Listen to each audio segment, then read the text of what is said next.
We're back. And we're live. We're live again, bro. We're live again, man. Man, it feels so good to say that again. We're back and we're live. I love you know how much I love saying it, man. And not only saying that, getting to say it inside this amazing building here at First Live Studio. Live. Here, 219 Central Avenue, Bushwick, Brooklyn. Bushwick is home, bro. Yeah, Bushwick's home. You showed me something the other day, and I need to address it. They're taking down the playground in the backyard. Oh, not they're taking it down. It's gone. It's already gone. It was still. Listen, I got home yesterday. Let's say around 2:10ish, 2:15ish. I walk in the door. Playground's still up. Everything. About 2 hours later, I hear I'm like, what are they out there? What are they doing right now? And I go look, and the whole top part that's already gone. I'm like, the fuck are they doing? Like they're removing every memory that we have of this place. I mean, slowly but surely. Because when the first playground came down on the other side, like this is like native Bushwick stuff that we're talking about. The first playground had to come down. That was a hazard, man. That one had to go. When Nook broke his arm. Yeah, that's where he fucked up his arm, man. The first one had to go. The first one had to go. This one I didn't see any problem with it, I guess. But they did tell like my cousin asked them, and they said they're building something entirely new out there. They're gonna like do something. They're rebuilding it all. They're putting new, better shit in there. They need to, because kids need a place to play. Like you're removing all of the. I mean, I would honestly say don't do anything down at the other end and probably build a basketball court. Flatten that out and build a basketball court instead, man. Because we always had that half court there. That's where I learned how to dunk. That's what people don't understand. Like when you have no other choice, you find ways to get shit done. Like we had a homemade basketball rim in the backyard, and we just, I don't know who bolted it up to the playground, but that ended up being the court that most of us grew up playing on. Had some battles on there, man. And that, my God, it's no longer there, bro. Yeah. All there's just a former shell of a shadow on the floor. Yeah. It's disgusting, bro. You can just remember where it all was. But of course, we got to talk about 30 Days to Rock. We're live on 30days2rock.us right now. And if we could just get a shot of this screen, let me full screen this bad boy right here. You guys see live and virtual broadcasts all week long, everything from rock to hip hop and indie. And this past week, did you get to watch any of the broadcasts? Because I did. I got to watch the Pitt Brothers band. I saw that one. I actually posted a pic. I saw some of Daisy Skelton. I was busy, and I saw a bit of the early part before I had to start getting ready to go of the Many Hearts of Bushwick with Emily and John Block, but I was busy, so I had other things going on. The Mondrian affair, was that the same company that you guys toured with? That you guys did the light show with? No. That what? It's the hotel. Yeah. Oh yeah, that was what it was, the McAllen thing. But when they set up the Mondrian, I was like, God damn, look at that setup. That shit brought me back a few years working here at First Live. But of course, this next week, we have more acts for you. Where are we? What's today's date? Today is July, I think 6th or 7th, 8th. God damn. Today's the 8th. Today's July 8th. I was off by 2 days. I was wrong twice. So we still on this slide right here. I was completely wrong twice. Oh, I see us again. Oh my God. Tomorrow we got Daniel J. Morrow. For those of you who have a little First Live history in you, he's done a lot of work here, man. And he's got pretty good music, man. He surprised me because I thought he was just a host till he started breaking out the guitar. Then on Friday, we got Rise Up Brooklyn presents Ajoyo. Am I saying that right? Ajoyo. Of course, Rise Up Brooklyn presents once again on Saturday, Sarah Elizabeth Charles. And then at night, late at night, Escarioca. I'm saying it right because that's pretty much what's written right there. You guys see the lineup, man. All the way to the 12th, Aqueous Isolations. A live painting performance with Tinsty and Renee Berthollet. And I believe they'll be joining us later. Yeah, they're supposed to join us later today at some point and discuss the Nick Cage painting. We need to get that camera inverted so we can show the same thing that I saw last week. That's what brought to my attention as to why I wasn't seeing it today. So I 100% know I see the Nick Cage face in that painting. It was because last week the image was inverted. So we got to see it from a mirrored perspective. And when you mirror that image, you see Nicolas Cage's face for some reason. And I want to know, was that, supposed to happen? Because right there, right now, right, we're on the painting right now. Right here's what I said when I saw like the Venom, comic book villain tongue, some sort of animal, and then even I saw like the little like crap, like from this angle, look like a little guy dancing like in the eye right there. Like see like a little dance move, like a little, you see it? That's the thing about art. Every time people look at it, they see something different. Now imagine you took, I'm not going to say what substance, but imagine under influence of something. Getting the Mario superpowers. It's like, you already know where I went with that one. It's all natural though. Nah. But imagine, under the influence of it, what you'd see differently here, man. Why people say they enjoy taking them, man. Why people enjoy those substances. I've never had them. But I don't knock people who enjoy them responsibly and don't become dependent upon them or anything as such. That's the adult thing. That's called adulting. It's the adult thing that they call adulting. Yeah, man. There's some parts of this adult thing that aren't very fun, man. Like paying bills and taxes? Yeah, man. I don't even my feeling on taxes. I don't want to talk about it. I do not want to talk about it. But this is a good segue, into local politics. I'm not sure how much they affect taxes, but, this voting thing is coming up soon. It's coming up, man. Who knows, man? Honestly, I keep telling everyone, I think I'm shocked no one's put it on the ballot yet for here, man. Like with everything, the economy's taking a big hit. Why federally it hasn't just get rid of decriminal, just completely make marijuana legal. The economy right now, when we discussed it before, we discussed it with the economy when they said, man, and they said the shit with New York City being the city that like consumes the highest amount of marijuana. And when I looked it up that time, it was like we thought it might be by capita per something, whatever. No, it was just by pure poundage and weight. Pure poundage. New York City. And then it was like Karachi and somewhere else. They were both in Pakistan and then came LA. I'm live on Instagram right now. You're live on the gram? In case you want to do that at some point. just to get the extra looks. Maybe at some point, because people don't know me for going live. So when I went live last time, I didn't nobody to. I had only one of my aunts tuned in. So I'm not. That's one more person. That's one more. Yeah, you're totally correct. That's one more person, especially if it's family. I'll go live at some point. Something that my wife told me the other day made a lot of sense when it comes to this politics stuff that's coming up. Kanye West just announced that he was running for president. We don't know if it's a troll, if he's just making a spoof. But if in fact he is, then a lot of the black vote would be divided. I don't know, man. And that'll give, what is this, 45? 45, yeah. Another 4. I think that's a fair assessment. A fair way to look at it. That's also once again, it's him or him. Well, last time it's a him or her mentality. Now it's a him or him mentality. And the fact that people can still admit that A, that this is the reason we were here last time, and that B, it's probably why we're going to end up with him for another 4. And that's why when it originally happened, I told everyone, man, as much as I want to be optimistic for this country, I'm not. He's opened up a very dark side, and he's going to lead this country down a dark path. And I said, get ready for 4, and realistically, mentally prepare yourself for 8. Because, right now, he's done nothing. I can honestly say that we can say a great president would do.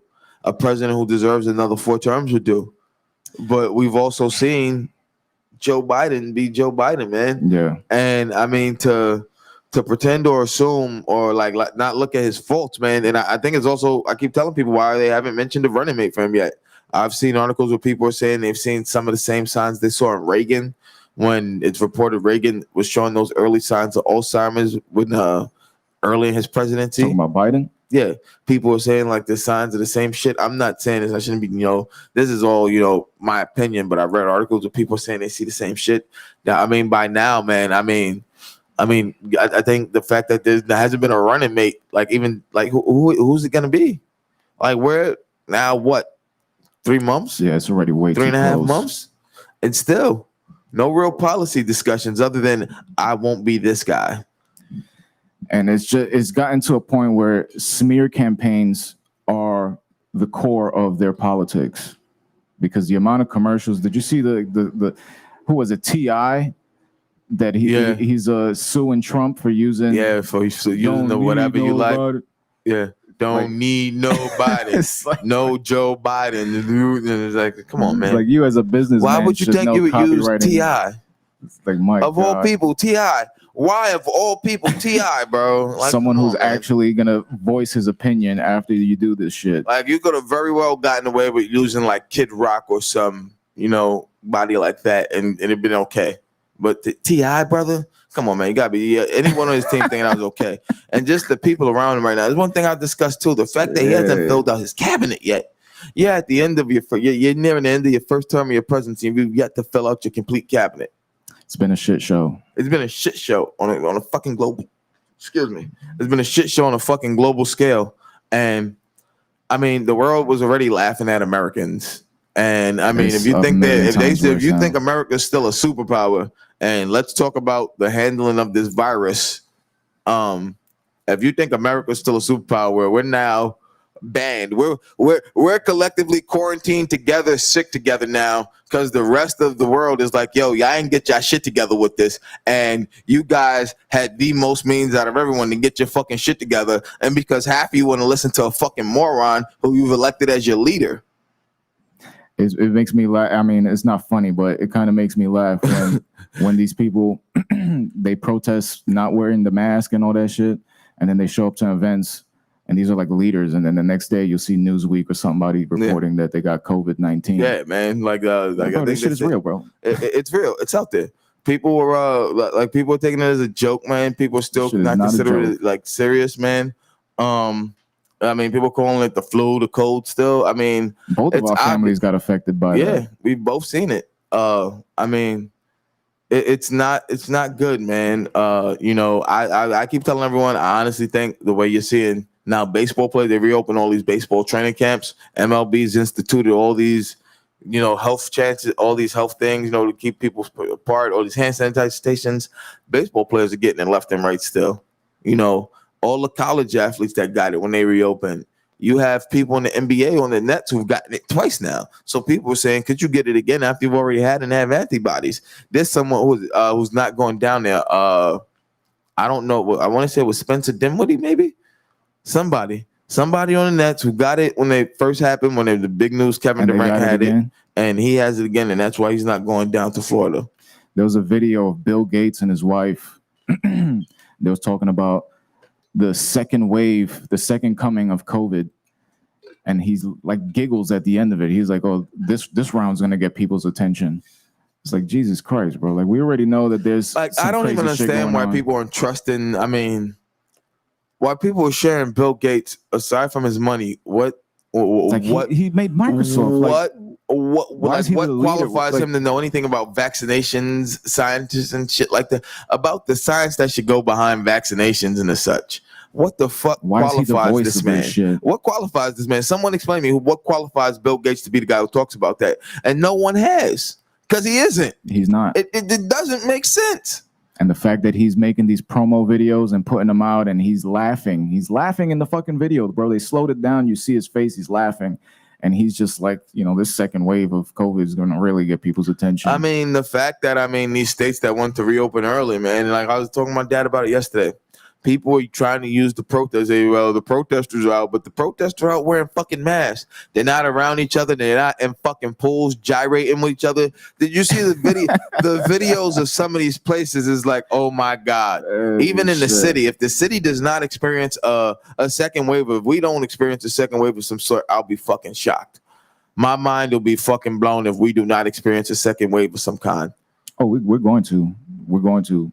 I have no doubt about that. I wholeheartedly believe so too. And I still believe that when it does happen, that there's still going to be people protesting, wearing masks and wearing gloves and sanitizing and all that shit. And there's still going to be people that I want my life. Give me liberty or give me death. Like, buddy, you're looking at fucking death right now, man. They're trying to protect the fact that you'll get a chance at liberty when this is all over. But it's like, yo, for your benefit like too, the European Union has banned Americans from coming in. I heard about that. Like we're banned. Mexico's closed down some of the borders with states that would have an increase in cases in the Southwest. And so they closed down the border to go into Mexico. Yep. Yep. Look at the irony. Yeah. Look at the irony. The irony of everything crazy. Everyone said, and Mexico said, nah, buddies, y'all haven't gotten your shit together. You stay home. We're good on this side. Don't bring that shit to us. I'm pretty sure Canada's going to do it soon if they haven't already. But not too many northern states are seeing flare-ups like that. So I can understand why. Yeah, but the fact that you had once the airline tickets went dirt cheap, people didn't care anymore, bro. I saw like, people traveling with their kids. I know people were planning shit. People are so away. It's like, man, you are some brave motherfuckers, man. Like you were brave. You're a guinea pig right now. Like you were really like being on a on a tube full of other people with this air just circulating. You don't know how purified it's being. For hours. These are hour-long. You're not flying to Connecticut. Yeah, you're not flying to fucking Atlantic City. Like you going way down south. Like going to Florida. People went to LA. People went to fucking, people just travel like, yo, dirt cheap, I'm going. People took their chance. I don't understand that shit. I don't understand that mentality. Imagine being on a flight and then you start getting an itch in your throat. Then that shit just starts taking over. Like you have a panic attack, bro. Yo, you can't take your mask off. You gotta have your mask on. I don't think I can fly right now, simply for the fact that even with the mask I wear, being it's like breathable, and I feel comfortable with it, I still wouldn't be able to sit that long. Even on the train for it that long, I'm like, I want to get this as off. Much as I hate wearing the mask, I wear the mask. But like there's times like I gotta get this off. You see, I don't wear it when I'm out in the street, like when I'm walking around. Like I feel I'm in an open air environment. If I'm walking in the street and I see an elderly person or someone with kids walking near me, I'll put the mask on real quick while I'm walking by them.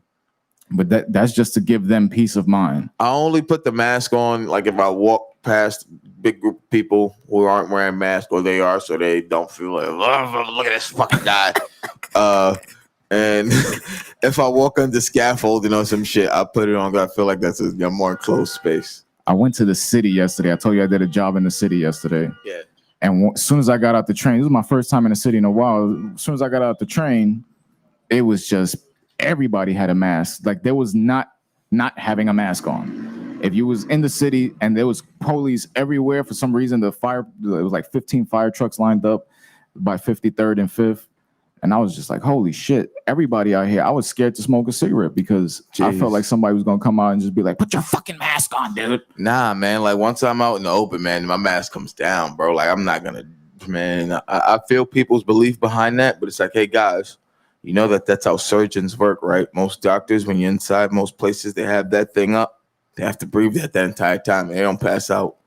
We're getting coffee right now. Ooh. Let's see if we can get a Is shot there of mocha coffee. involved in this? Not mocha today, but there will be next time. All right. You guys see it? How does a It's latte happening go? right now. The latte is delicious espresso with a little bit of milk and Very nice. What am I gonna get? I'm gonna get the same thing that I always get. You want the cappuccino? Yes, sir. The cappuccino always hits the spot, brother. That shit always hits the spot. I'll make you an iced mocha, bro. An iced mocha? You want ice or you want hot? If you can make it ice, that'd be great. If not, I mean, Is there anything? sugar. Is there like an iced cappuccino? There is. Iced-a-chino? Iced latte. iced latte. So I'll take something ice. Okay. Yeah. Because if I drink that hot shit right now, bro. No, you know Might what? At pass least out. this week is not as bad as last week, man. It was humid as fuck last week. Last week it poured. Look at those coffee beans. We got to smell the inside of the bags last week. No, we didn't. The bags were closed and we still smelled it. Oh, that shit was potent. I feel like I can smell the beans now. I smell the aroma. Yeah. Did you just? Am I the only one who smelled that, or am I No, stroking no, out here a little bit? I smelled it. You smelled it. As soon We as all we start smelled talking about it, that fucking damn, that shit is potent, bro. It's potent, bro. That shit, man. Ooh wee. Ooh wee. What's the company again, so we could plug them? Super Lost. Super Lost coffee. Look at And those bags beans right are there. from some exotic places. One was from Colombia. One's from Ethiopia. Guatemala. Guatemala.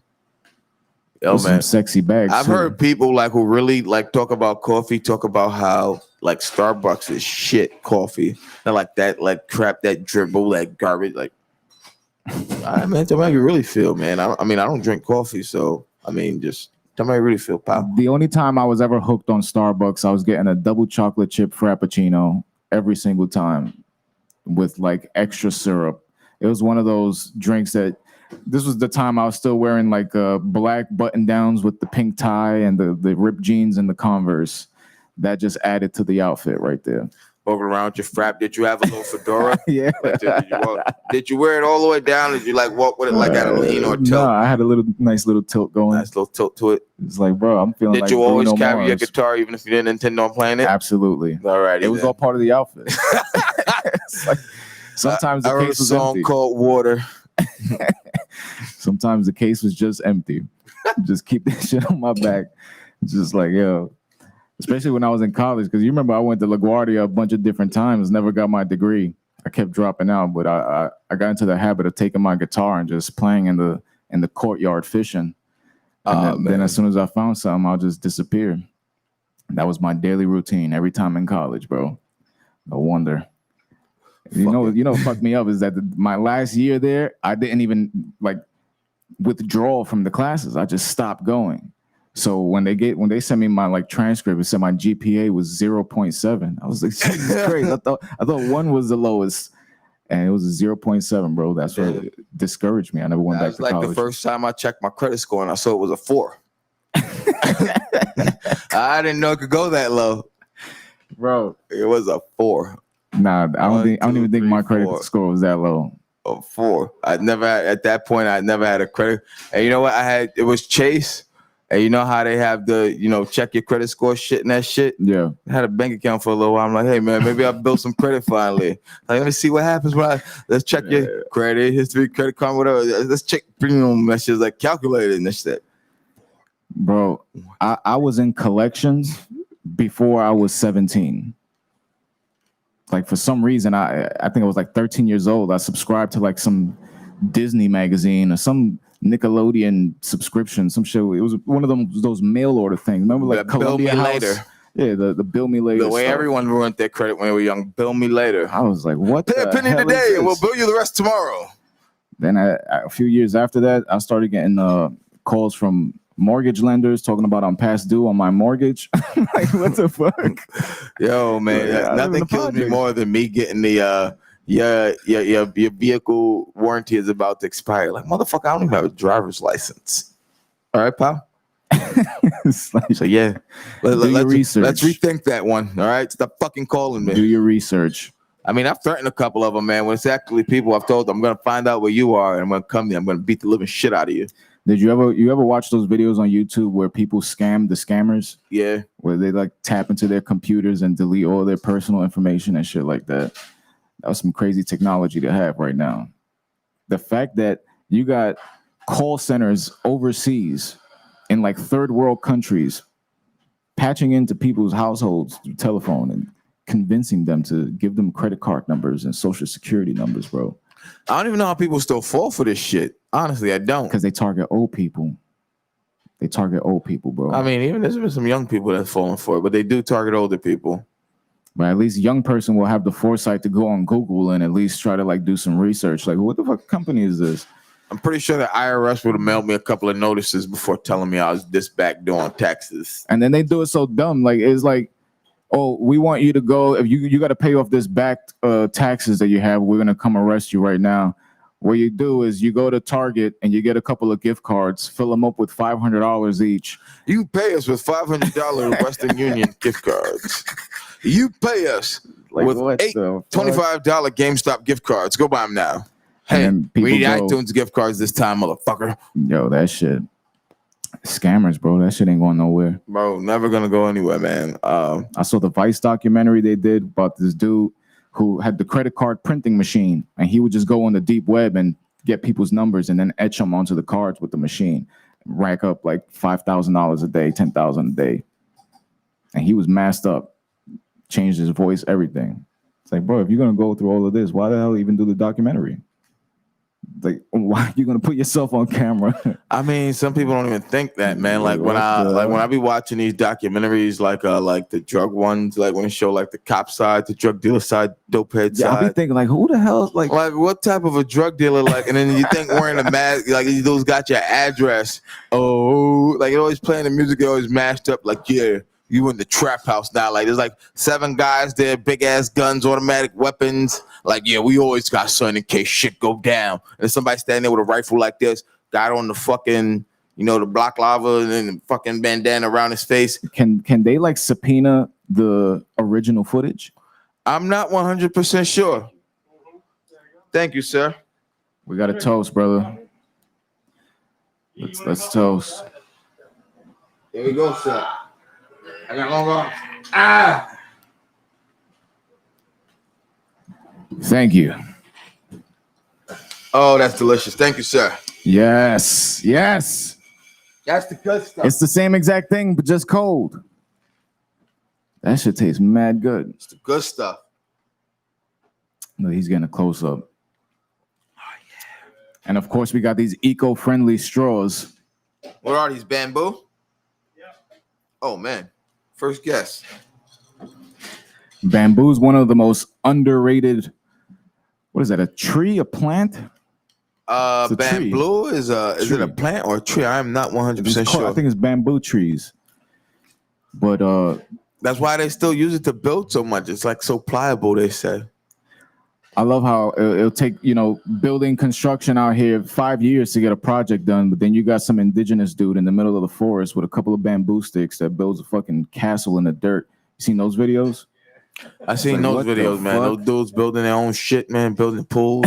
I'm like, yeah. Like, man, like It's like, I smoke cigarettes, man. So after a couple of, chisels to the ground, I think I'm going to take a break. But these guys be going at it for like 15 hours straight every day. it's crazy. I don't even know how they do it. I don't know how they do it.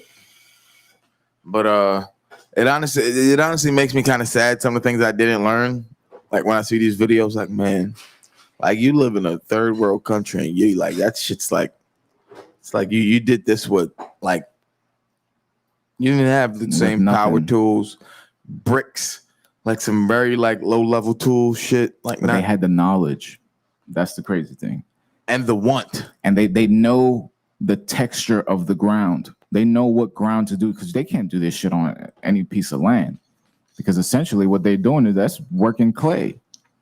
The way once they start rubbing water on the dirt, they start forming that shit into clay. You got staircases, windows, all types of shit. And that shit turns solid, especially after the sun hits it for a while.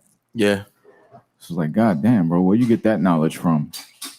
Because if the internet gets shut down out here, people lose their fucking minds. Ain't nobody going in the yard. They'll be building. They'll be all right some other places, man. Out here, people gonna have to learn. Gonna be going. Only some people will be smart enough to go to a library. People, be like, how am I supposed to get information now? Shouldn't we? I don't think people really understood what the Book of Eli was about.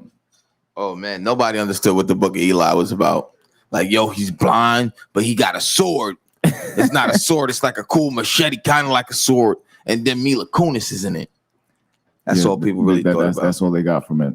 That movie was this man, not only was he blind and a warrior, but he memorized the entire Bible just to replicate it. Because essentially the book wasn't what he was protecting. The book was just the physical copy of what he was protecting the knowledge. And that's why, homie, and that's still the shit with the dude who chased him down to get it. That whole time you chase him for it, and then you get it, you open it up, and you don't realize it's Braille. You had a whole society built up, even though you weren't. It seemed like a bit of a tyrannical asshole. I'm gonna say, you had built a whole society. He was like Negan. Yeah, he was like Negan from Walking Dead. That was Walking Dead, right? Yeah. That super obnoxious character that just instills fear in everyone, and for some reason nobody thinks to just crack his head. Like, I couldn't get over that. You got all these different people in the Walking Dead slaving to Negan. Why nobody just hit him in the back of the head with his own bat? I don't be understanding some of these things, man. Like why some of these people don't take the chance when they have it in these movies and these TV shows. Like, that's your opportunity. I blame it on the writers. Yeah. I mean, but then my girlfriend, whenever I get upset about something like that in the show, she's like, also remember it's a TV show, they need to go on. Yeah. If it was a movie, it would be a whole different story. You got to pack that shit within an hour and a half. Or, you know what me and my girl were talking about yesterday too, man, how after Harry Potter, when they made the movies, this is a segue that has nothing to do with you just saying, how they broke up the last movie into two parts, Deathly Hallows Part 1, Deathly Hallows Part 2. But we were discussing it and why it made sense with that. Is that why the Lego game is 2 parts in one? What do you mean? Because Brenna was playing one of the games. I think it was the second disc, and she had beat it, but then it continued, and she had to beat another part. Yeah. It's the year 7 split in two. Yeah. So I was like, what the hell is this about? Year 7 split in two. But it's essentially, if you read the books, the first part of that book is them on the quest to find the Horcruxes and figure out what the Horcruxes are. And then when they figure it out, find them. And that's when he splits his soul into all those different artifacts. Different items and artifacts and shit. And then the second part of the book is done after they figure out the last ones at Hogwarts, that they all descend on Hogwarts, and it's the Battle of Hogwarts. Like, that's the whole second half of the book. So that's why it made sense to do it for a whole separate movie, because you can cover it all instead of trying to cram it in. And we also said, like, look at how they just respected, like, Lord of the Rings and just made really long movies. I've never seen them, but I know they're long as shit, almost 4 hours long. Very long. I've been told that the battle scenes, though, are epic and that I would love them. I haven't watched them. I might at some point undertake that. But it's like how a lot of films wanted to build up to that, like buying these team books and then just flop. Some of them stopped like middle of the series. Like, some of them did one movie and it's like, nah, it ain't gonna work, and just called it. Because the audience dictates what happens next. It's all in the numbers. A lot of these big companies, they put out a lot of trash. Remember some of the films that we screened at Sunday night screenings were some of the best films I've ever seen, and they was done independently. Yeah. It's like you're talking about retro handheld cameras and just a shitload of creativity. You know, movies long as fuck. Did you see The Irishman? Nah, I haven't watched it yet. I want to watch it. I haven't had the time. Like, you would think Jimmy during Hoffa. quarantine, but my girl didn't want to watch it, and we watch things together. When I came home, I said I'd watch it, but I still haven't. I want to watch it because it's the last time I'll ever see Pesci, De Niro, Pacino, all these guys, the old Scorsese crew together. That was the laptop. That was the last time we see those guys who do the Scorsese work together like that. And you think so? how many you really think you could get Pacino, De Niro, Pesci together again for like that? One more. I think they got one more. Only if it's Scorsese. You don't get them with anyone else unless. And it don't Scorsese. have to be a 4-hour movie. But the movie was great. Scorsese, it's gonna be at least 2.5 hours. The way I don't want to get. You ain't see it. I haven't seen it. But I know Jimmy they Hoffa digitally dies. shot him. I know Jimmy Hoffa dies, and I know it's about like the union shits in the mafia. That shit. And it's good. It's good. It's you could tell they have a lot of prosthetics on because they made De Niro look like he was probably like 20 years younger. It was CGI.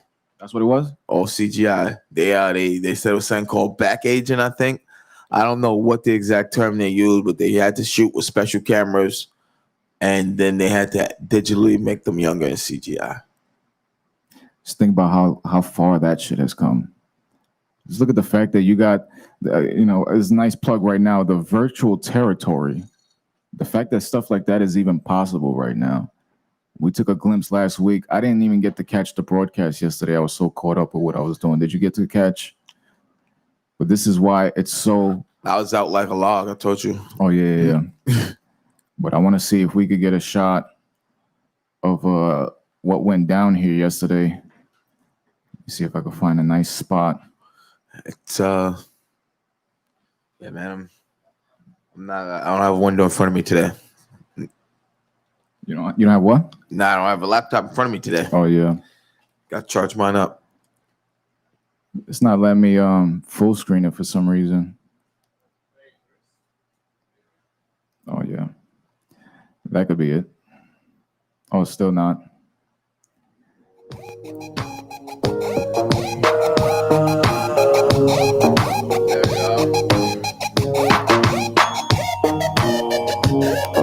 There he is, John Block.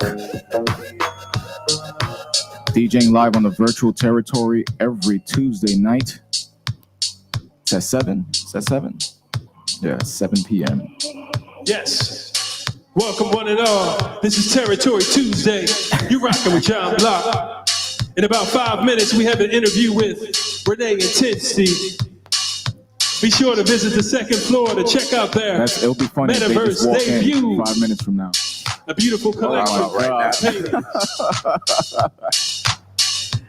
Wow, the timing is impeccable. That really was. Tinsy and Renee have just walked in. It's a pleasure. It's funny because John Block just introduced you on yesterday's video and you walked in as soon as I said, my God.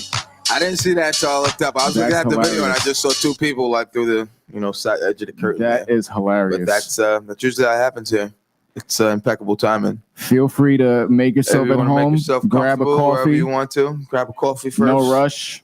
We're on till noon. But that was hilarious, bro. That was, man. That's typically how it goes. That is typically how it goes. Yeah. Of course, we got to shout out once again. We're here at First Live Studios. On 219 Central Avenue in Bushwick, Brooklyn. 11221. You know where it is. It's home. Just off the Central Avenue on the M train stop. Little walk from the L. Yeah, a little walk from the L. I mean, you can call it a little walk. I don't even think it's a half mile all the way. Maybe it might be a half to mile. DeKalb? Yeah, it might be a half mile. I'm thinking from here to Wyckoff's about a half mile. So. Well, I just walked in. Yeah, I mean, I walk it all the time. I don't consider walking it to be a bad thing. It's just to be rather easy. This is a coffee shop, ladies. Thank you for social distancing, but we would love it if you had a drink in your hands. You want to cool down. We can get a nice wide shot. Of course, we got to talk about these fantastic paintings. Yes, we do. Yes, we do. I have questions. And this too. Wait, what's that? Check that out. Thank you, sir. It's very interesting stuff. Very interesting stuff. And I want to shout out everyone on Instagram tuning in right now. Zoe, you didn't even go live on Instagram yet. I didn't, man. I'm gonna do it now. I'm going to go live on the gram right now. We're here at 30daystoRock.us. So let's get a cut of the screen real quick so we could just go through the next week of broadcast. Oh my God, that's how I look. Jesus Christ. See, this is why I love doing radio, bro. I don't get to see how ugly I look on TV. Iced? Anything iced? Something iced? You guys see it right there, 30 days to rock. I don't know if I'm up yet.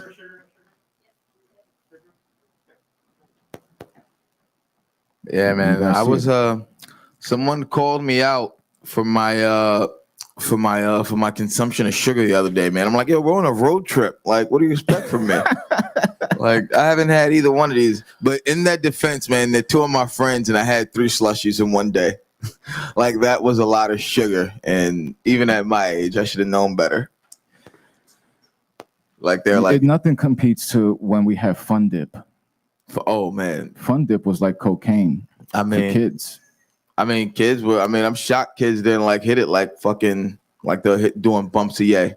Like, being honest, I'd be, if kids ain't hitting that shit like bumps, man, it's fucking. And you were a soldier if you ate the little chalk stick that you used. Oh man, I always ate the chalk stick after. That is some. Because it wasn't chalk. It was like I actually like that stick. Like, yeah, I'm gonna finish this up, and then we're gonna chop up the stick. We both got to make an episode where we go get checked for diabetes.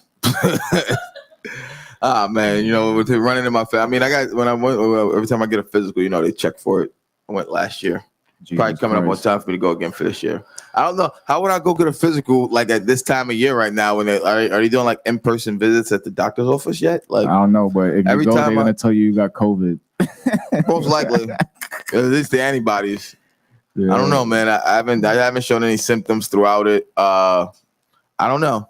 Honestly, don't know. It's been a while. I think it's about time I go get checked myself, just because between the heart problems that I have and the potential diabetes and the fact that I drink so much, like, Jesus Christ, this is all beer. You understand that, right? Yeah, I know. I eat maybe one and a half meals a day, but I'll drink a 6 to the face. I know that. You know me. I mean, I always try to eat before I start drinking, because once I start drinking, I feel like I can't eat anymore. Like, yeah, but you stuck on Trulies. Huh? I mean, not only Trulies, I enjoy seltzers, and you know what? We're gonna deal with it now. We're gonna deal with it right now. I want to say I'm a little bit ashamed at myself for enjoying them, but they're actually delicious, man. All of these seltzers, and then different companies make them different ways. They put little twists on them, and I like them. Would Mike's Hard? I'm not offended. Would Mike's Hard Lemonade be considered? I think that those were more malt beverages. Or these are like spiked, or they're actually seltzer water, and somehow they're just adding alcohol to them. I don't know what kind of alcohol. But I had some that tasted like they were just seltzer in like vodka. Like, holy shit! Like, you just made seltzer water and put vodka in this, like some amount of vodka. And other ones that taste like seltzer water, but they're not. Remember the last time I went to Puerto Rico, it looked like Capri Sun pouches. Oh man, that's the thing. They're adult Capri Sun. But while we've got you ladies here, I saw you reach for the mic when the seltzer thing came up. What are your thoughts? Should I be ashamed of myself for enjoying seltzers? Microphone. Your microphone is right next to you. Are they on yet? Are we on? We'll get it figured out. All right. Renee.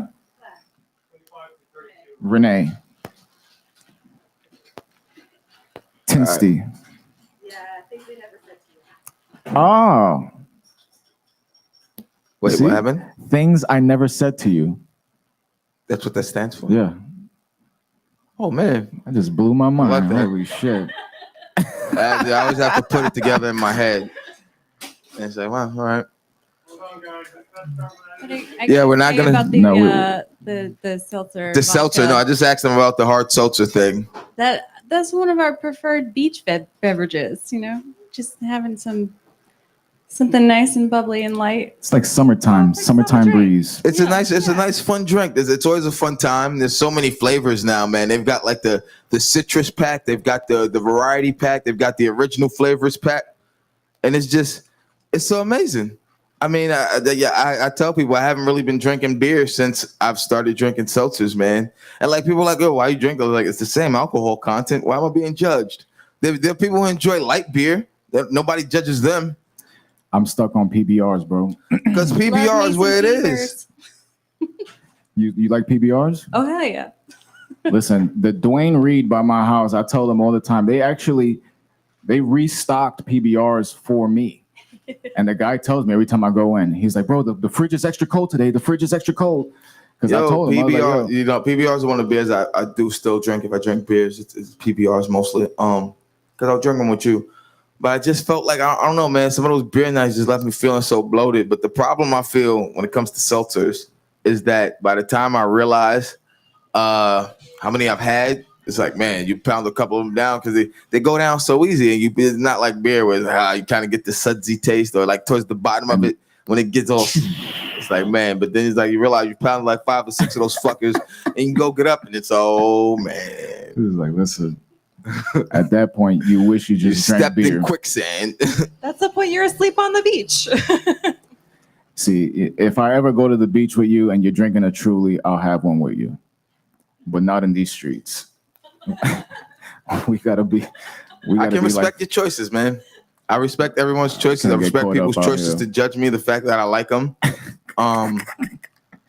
You know, you know who actually brought this to my attention, and when she sees she got another shower, she's gonna be mind blown. My girl's sister-in-law. She brought it to my attention. She told P, and then P's like, you know, you have to change that shit because we have the podcast from last year where we were shitting on Trulies and White Claws, and I hadn't drank them yet, and that changed And now about he's 2 hooked. months after that, and I think it needs to be addressed. That I mean, I am a hard seltzer drinker, and proudly. So we'll do that podcast later on today. We'll do that later, man. I don't know, man. Like I've tried the Bud Light ones. I've tried most of the Claws. I've tried Truly lemonades. I've tried the Corona ones, the Corona Frescas. I just hate when they become fads.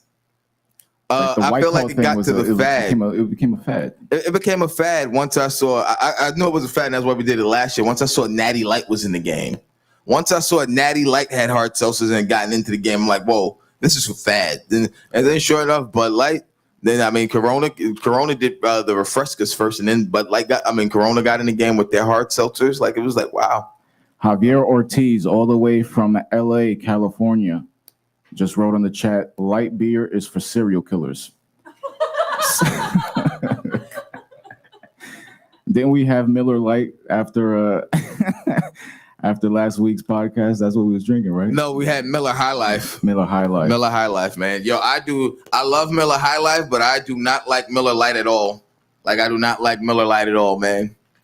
And it's just, yo, like Miller High Life and Miller, I don't understand how they taste so different, man. Because you would think like, and frankly, I'm not a big fan of Pilsners to begin with at all.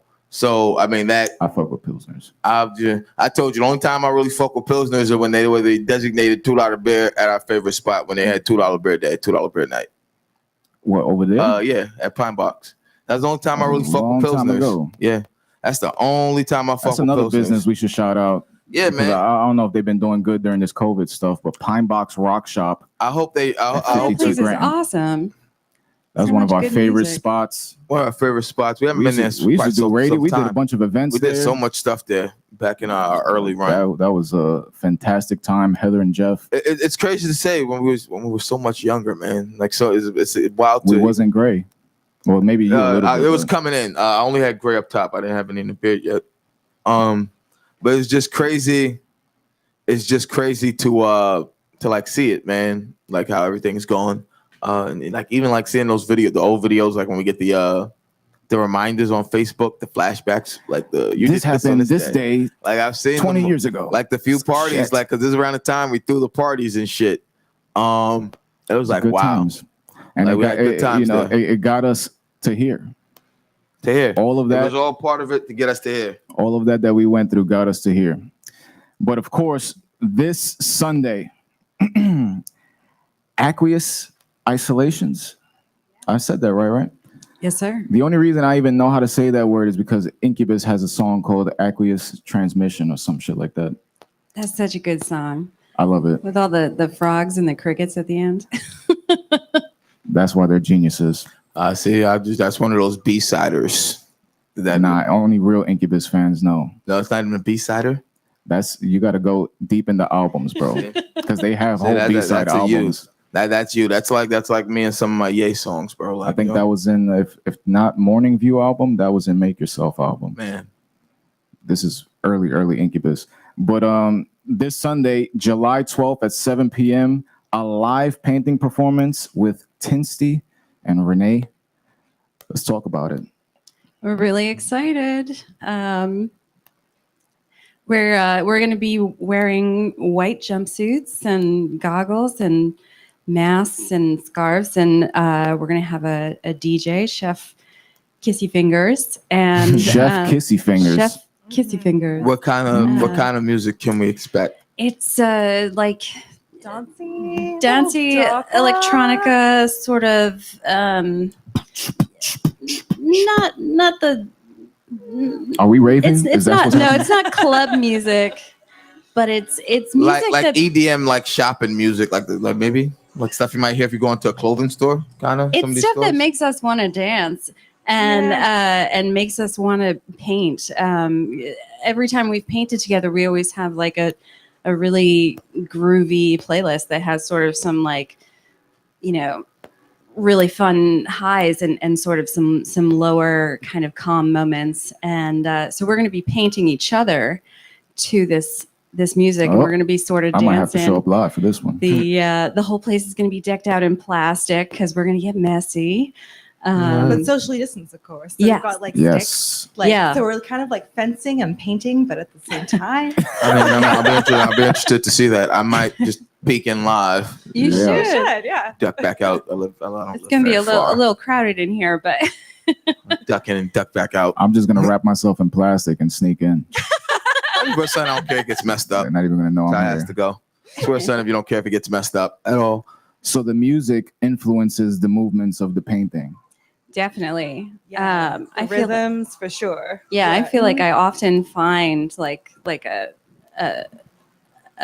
brush rhythm with the music, like depending on if it's the Gypsy Kings or Girl Talk, it changes with the music, it flows with it. And I find different areas of the painting to sort of relate to and focus on depending on what the mood of the music is.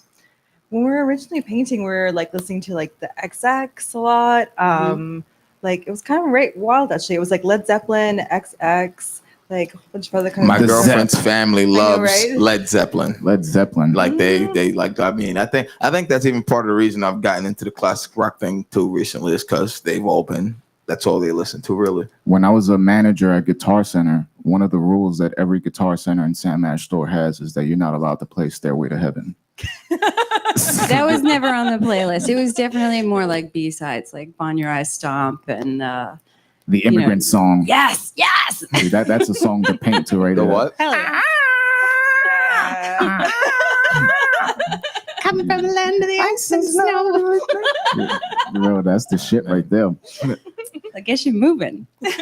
Are you guys from the area? I'm in Fort Greene, so area adjacent, I guess. Yeah. I'm in Astoria. I'm originally from Rhode Island. From Rhode Island. Yes, Renee from Rhode Island. I miss my summers in New England. I used to spend 2 weeks every summer in New Hampshire. I was a fresh air fun kid. I miss it so much. I used to be so jealous. I Because loved the thing about us is that we grew up next door to each other, like our whole lives, so a few blocks away. So every summer, I would miss him for like 2 weeks because I didn't have nobody to play with. I was stuck in the house. and then he'll come back and have all these pictures with these nice big houses and trees and playing with deer. I'm like, what the fuck? I never took a picture playing with deer. It was a different experience. My dad did it. My aunt said Astoria, yay. She lived. My aunt Sally lives in Astoria. I have a lot of friends who live in Astoria. Hi, Aunt Sally. I know you're watching. I'm sorry. Tell Uncle Ferris I'm sorry. I wouldn't be able to talk to him while he was live. People haven't been tuned into live, like you said. So just let them know I told you, bro. I've tuned in. I've seen you all. You too, Vella. My aunt said Astoria, yay, when you said it. So I just point that out. I lived in Astoria for a few years. The thing that I didn't like was that there was just one train, and it was like 30 blocks away from where I was at. It was the last stop on the queue in the end, and you had to take that long, like just sad, depressing walk, and you pass by 15 funeral homes on the way there, start thinking about your life. Like, what the fuck? Like, are they trying to tell me something? I'm Like, off the R Jesus train. Christ. It's a little happier. Yeah, see, I wasn't the R train, man. I was remember nowhere near that. one of my buddies, D'Amato, used to live in Astoria before he moved to Florida. You know, he became a family man. He's got a wife and kids now. He used to live in Astoria. You get off on the last stop, and you had to walk all the way like till he was right on the water, like the block that runs along the park, right there, Astoria Park. Mhm. He was like right there on that block that runs along the park, and I was like, man, like if that was That's where Frank lives. And he goes jogging with his dog along the bridge line. Like you basically overlooking we used to the go bridge. down to the water right there to smoke. It's a beautiful place. Astoria, man. It is. But It's always it's not been. home for me. Huh? Bushwick's always going Bushwick's to be home. home. Bushwick's always gonna be home. I feel more comfortable hearing gunshots outside than I do hearing crickets. Does that say I something don't about where know. I'm from? That's a little bit. I don't know about I hearing moved here gunshots, from but Long hey, Beach, so yeah, I'm there. When all those fireworks started going off, I was like, "Oh, I'm going back to Long Beach right now." Oh no, those are just fireworks. I mean, you said you're from Long Beach? I moved from Long Beach, California. I'm English originally, but I lived there for a long time. Yeah, Long Beach. That's West been Coast. featured in one of my new favorite shows, Snowfall. I've been bigging that show up a lot. It's on FX. It's about the beginning of the crack era, Yeah, you was just telling me the about crack this. epidemic in the United States, and it starts the beginning of with the Iran Contra starts with a CIA officer dropping dead from an overdose, and the guy who ends up running Iran Spoiler Contra. alerts. Come on, He's giving out the whole plot. come on. Can we talk about this particular set that's on top? Mhm. Because last week when we walked in, the image for this particular painting was mirrored on the screen, and we saw Nicolas Cage's face. Yes. So Where? we've been talking about Mirrored, this. mirrored. Where? In this image, is there any way we could mirror the image now, or will we have to shut that Nah, down? it would probably have to shut it down. Oh my gosh. We'll look. Cannot unsee I'll once show you you show one. it though. It's the the Nicolas Cage meme where he's making this, where he's doing that stupid face from He's one of always his making a movies. stupid face. So it's his from face. Face Off. The face from Face Off when he was Oh. tweaking out. Oh my god. Well, I mean, this particular painting is it to us. It really felt like the eye of a hurricane. So if that is expressed through the reversal, I see that. of I see that Nick now. Now, I see that. But like, I'll show you the Nick Cage face because I told them first time I saw it, I was like, yo, am I tripping balls or do I see Nick Cage there? Wow. Look, I screenshot Yeah, it he's just in pulling it up. case. Oh my goodness. look, she's not gonna see it. She's trying. I don't. Okay. Is it You flipped? What? The Yeah, image? it's I'm from gonna the have video to- from I gotta last see week. this. I'm gonna have to overlay Nick Cage's face so you could see the definition. Wait, that's not flipped though, because the eye is still on the right side, so I don't see it. But I see it. I still see the Nick Cage face. Because now I see the eye, and then that looks like the other eye, and that looks like his weird smile. but where though? Like, this I gotta stand up for this. I gotta stand up for this. I'm sorry. If you look at it, what would be the eye of the storm? Yeah. right, That's that his blue first eye. circle right there. And then the other one's his other eye, and that like mix up his face, and then like that's the crazy smile. Oh my god, I The see it. turquoise- You see it now? You see it? Thank you. I'm not crazy. I'm not crazy. The fact that you didn't see it means it wasn't on purpose. Well, I think our brains are like programmed to find faces, right? Like, Yeah. We found that eye like that. We didn't realize we had made that into an eye. Like if you flip Yeah. that upside down, that's a total face. Like the lips are at the top. and Like- and when we were painting this series of 4, we would like shift them around and put them together in different ways, different orientations. And at one point, I saw like this young Japanese girl just crying, and I was like, oh my god. Oh man. So Turn it. But then I told them when I came in today, I saw something else I didn't see, and that's like the little man inside the Nick Cage eye busting the dance move. Like I didn't notice that when I was stuck on the Nick Cage face, and he's like, every time you look at the paint, you'll see something new. It's like why you always have to watch a really good movie a second or third time. Hey, I as long think- as there's someone dancing in the middle of a hurricane, we're fine. I think we It's just not need like some- we went on a beer run during the middle of Sandy. I almost got taken out by a stop sign that got ripped off. I think a little LSD will go a long way with this painting, bro.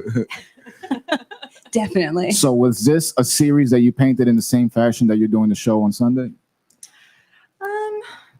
Well, I mean, these are traditional canvases that we were allowed, so much time to dedicate to the detailing, and we both were able to work on each canvas. Whereas on Sunday, mostly I'll be painting Claire, and so I think there'll be a lot more. There was evidence a bit of a dance though, I think, because Yeah. also I work very with lots of inks, and so it's very wet. So we were kind of chasing each other around the canvases in a way, depending on which part of the canvas was wet and which was dry. So it was a bit of a dance there. Mm. Yeah, a lot of give and take. Sort of allowing one person to, have a voice during a moment, and so in that sense, it's similar. So you guys pretty much do on canvas what we do on radio. The back and You compliment forth. each other. Yeah. Kind of 'Cause we chase what each I other was around really the table, thinking about too. while you were explaining that is like I was really thinking about Outkast, like Big Boy and Dre 3000, how they compliment each other. And I was even thinking about when you were saying that how you guys paint together mostly, but this time you'll be painting each other separately. I kind of thought of like the Speaker Box Love Below album, how you had the Outkast sound, but you got both of them doing their own thing separately, Yeah. but still working together. So I mean that was in my mind kind of went there, but that's the whole that's just my mind goes Good different analogy. places. Yeah. But So outside of Sunday, do you guys do this regularly at different places? I mean, outside of this COVID epidemic, but you guys perform live? This is our first gallery show, and I mean, normally I'm not a performer at all. That's out of my box completely. So this has been it's really different experience. Yeah, it's a first for both of us to have paintings hung in a space and to be performing for a broadcast. Under creative pressure to create a unique experience / creative piece. I don't know if this would have come about if COVID hadn't happened, because we were thought people would just come into the gallery and see it, but this is another way to advertise it and add a different dimension to it to make it interesting. Yeah, I feel like it's sort of the exclamation point at the end of this series of paintings is we really wanted to punctuate it, and feel like we had said everything we needed to say. And I think in the beginning we had set out to create this many paintings, but with the with everything that happened, it felt like we had just a little bit more to say. Yeah. I mean, I think everyone has a little bit more to say now with everything that's happened from, I'll say from my last day at work till today. My last day at work was March 12th. Me too. Till today Yeah. has been, Yeah. I think that I'll just concentrate on the United States, not the world, but I'll just say we've had just enough to say here that everyone, and I think, like I said last week, the stuff that's going to come out of this, even before when COVID happened, when it was just COVID, but now COVID plus everything else in the country with the turmoil, I think there's going to be some great art to come out of this era, man. Because We were saying that last week. it's like these. I mean, I said these eras of turmoil, man. I feel like you get great music, great art, I agree. just great artistry in general. And on top of that, I think the shelter in place, keeping everyone at home, it forced people, especially with aspirations, to take a look at what they've been doing, where they want to go, how can they, revamp certain things, and is putting people now in a position where they can actually execute their ideas without feeling forced or like trying to rush through something. If you lock, that's why when people say they get locked up, they start reading books and they come out and they end up getting degrees, or, a lot of them go back. But when you're inside and all you have is time, you figure it out one way or another. And especially now that we live in an age where everything is internet based, like a lot of people didn't even stop working. Like it was the people on the internet that made the most money. Look what happened with Amazon. They came up with $1 trillion or some shit. Still, man, still rolling. Like even like just websites in general, like that, Walmart, like just these big retailers did that, man. So that's why places like this are so crucial, because you got a whole lineup here of shows throughout the entire month that essentially anyone in the world could watch. Everyone in the world can watch, man. You guys can come here, perform, and you're going to have people in China and people in Australia sending you messages like, yo, that was incredible. Like, Yeah. remember when we first started doing radio, we was getting fan mail from people overseas. Yeah. Creating little logos for us to put on the website and stuff like that. We didn't have a huge audience, but people were hearing us, and that made a big difference in our careers. Yeah, we're really excited to be a part of the festival and the fundraiser. I feel like we're meeting some really great people in this community, and to what you said about people being on lockdown and creating, I really think it's true. I know a lot of people who have picked up writing projects and painting projects, and who've become phenomenal bakers, and I just feel like it's all gonna come to the surface really soon. I think it's exciting. And because it is global, like I feel like artists from all over the world are connecting with each other, and that's like really interesting too. Like this community's it's like grounded like in a place, but it also can be worldwide. You can be inspired by someone like in London and Paris and Berlin, and like making work with them back and forth, like and sharing it in both communities. Yeah. I mean, it's there's no people say it. I tell him like it's like when something's good, it's like language doesn't matter. Like across the world, good music matters. Like my older brother, he drives me crazy with his love for music, like just blindly.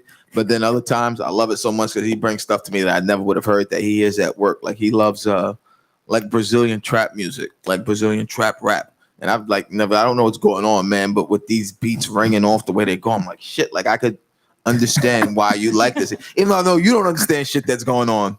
Like I get why you like this. Like, and like some of the stuff he listens to, like more when he listens to mumble rap, like the newer generation, like of this rap, it annoys me. But like a lot of the other stuff he brings, it's like, it's insane. But like there's like artists. Yeah, but I put you on a John Mayer and then you became a fan. Yeah, man. Even like, I mean, like I said, I've been listening to Queen, the Stones, told you, Black Sabbath. Never in my life would I thought I'd listen to Black Sabbath.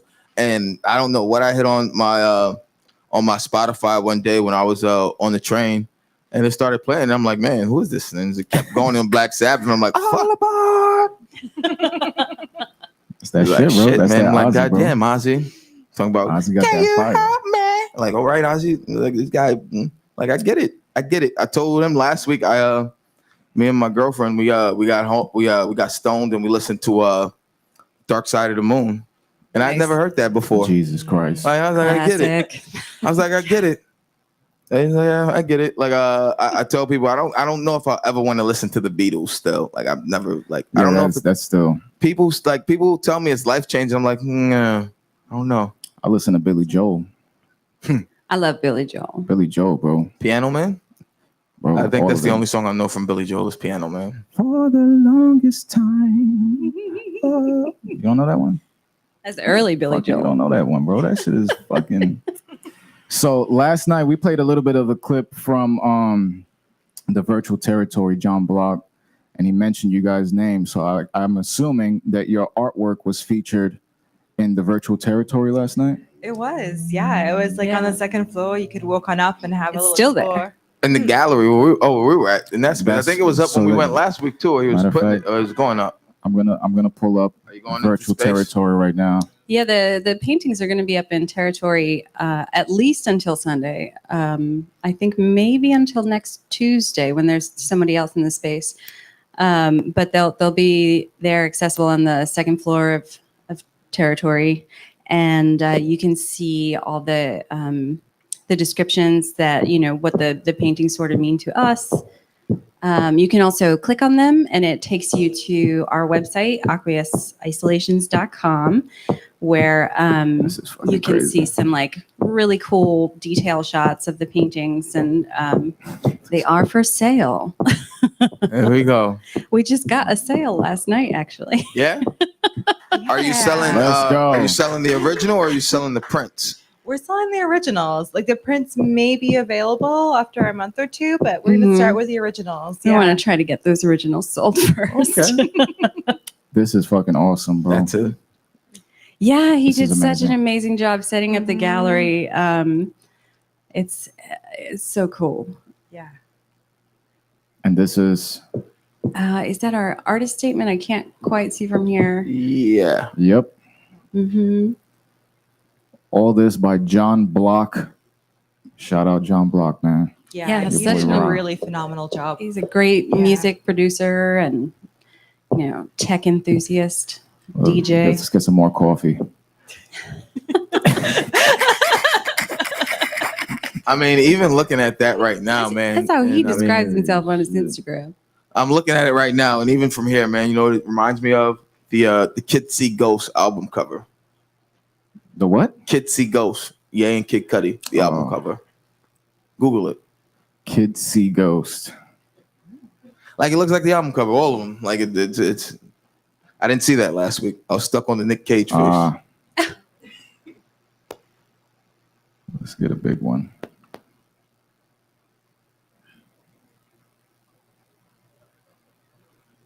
What happened? I kind of see it. You see it, right? I see it. It's amazing. I mean, not I'm paying Kanye attention. said it. It's so amazing. I feel like I should have a laptop in front of me. He had one in front of him I had last one week. last week, and I don't this week. It's my own fault. I'm part of the problem. It's part of the solution, not the problem. I've had to make so many adjustments to like getting used to more digital things. Like coming from a theater background, we tend to be very much in the physical world. But Time out. What Yeah. What are you working in the theater? what? Oh,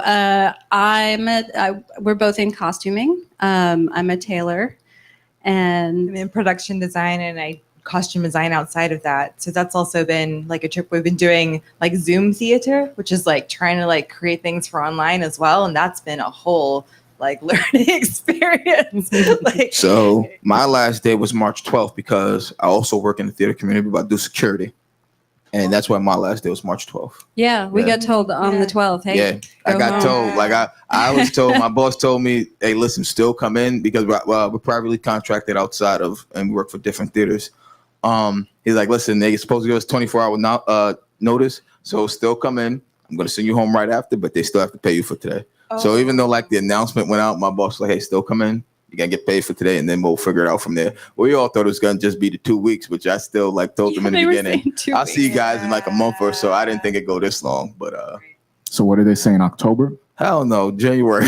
January. Yeah. January Yeah. 3rd, bro. And that's optimistic. Like Yeah. the earliest we will be back in the space, like getting things ready for production would be like Thanksgiving, and that would be for a New Year's Eve gala. But I really don't think it's going to happen. The Met is saying that they don't want people back until there's a vaccine.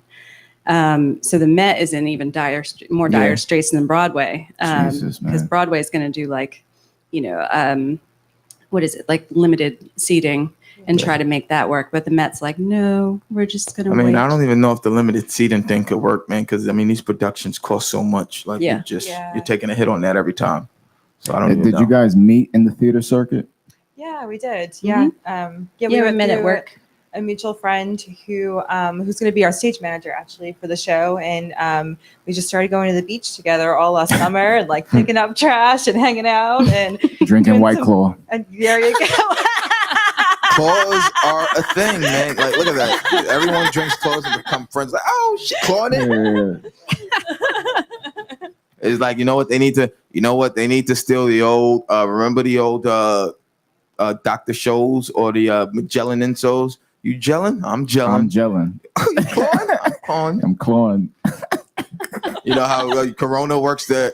It's a beach somewhere. You're standing at work after work with a beer. It's not a beach, but I mean, I'm pretty sure Claw could come up with something cooler than that. Javi in the chat wrote that White Claws are for people who wear tube socks.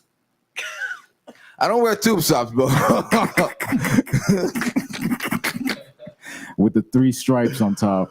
Oh man, I would love a Old pair. school. Yeah, I would love a pair of those playing ball if I could find one. Retro shit. You know, I wear high socks. I wear knee-high socks when I play ball. So are you guys selling any artwork? Matter of fact, let's pull up your website. What did you say it was? AqueousIsolations.com. All right, I'll figure out how to type this. Don't pull up the computer yet. I got to figure this out. Yeah, guys. I mean, no, we're lucky that's not his laptop, so it won't be his That's not my search history. laptop. I'm always incognito. We're lucky there. It's not his laptop. You know, we did a podcast on that one time on the fact that we was at a business meeting for a radio show that we was doing on AM, and the guy that we was doing the meeting with, he opened his tablet He's to opened show his us tablet something. during the meeting, and there was some hardcore porn on there. It's just like, It wasn't like a couple of tabs. We saw like it was a lot, and then like we used like swiping them closed for about a good 40, 50 seconds. And and there was a young lady there with us, and like She we sat all right saw next it, to him. right We next just to like- him, and like I was just looking at him like, yo, and we just had the eye conversation like, yo, you can't laugh about this until this is over with. You can't bring this up until we walk out yeah, of we this had to alone keep a together. straight face for that. I had to sit there with a stone face the whole meeting, like, And this was in the cafe space of a Barnes and Noble on 14th Street. So you're just surrounded by people. Everybody in there was watching porn it was wild. I was just like, man. or using the bathroom to watch porn. Yep. Yeah, I've heard Taking long people breaks. I've heard people just go into Barnes and Noble to use the restrooms. Like I've heard people say that.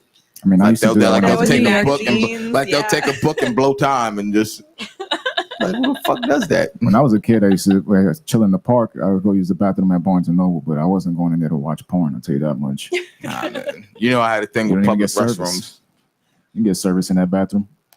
Ask me how I know that. You didn't want to log on to the free Wi-Fi? Don't ask me why I know that. Oh man. So let's check out the website right now. This is AqueousIsolations.com. You guys see the online gallery and live art experience by Tinsty and Renee. Bernadette. Bertholette. Bertholette. Ooh.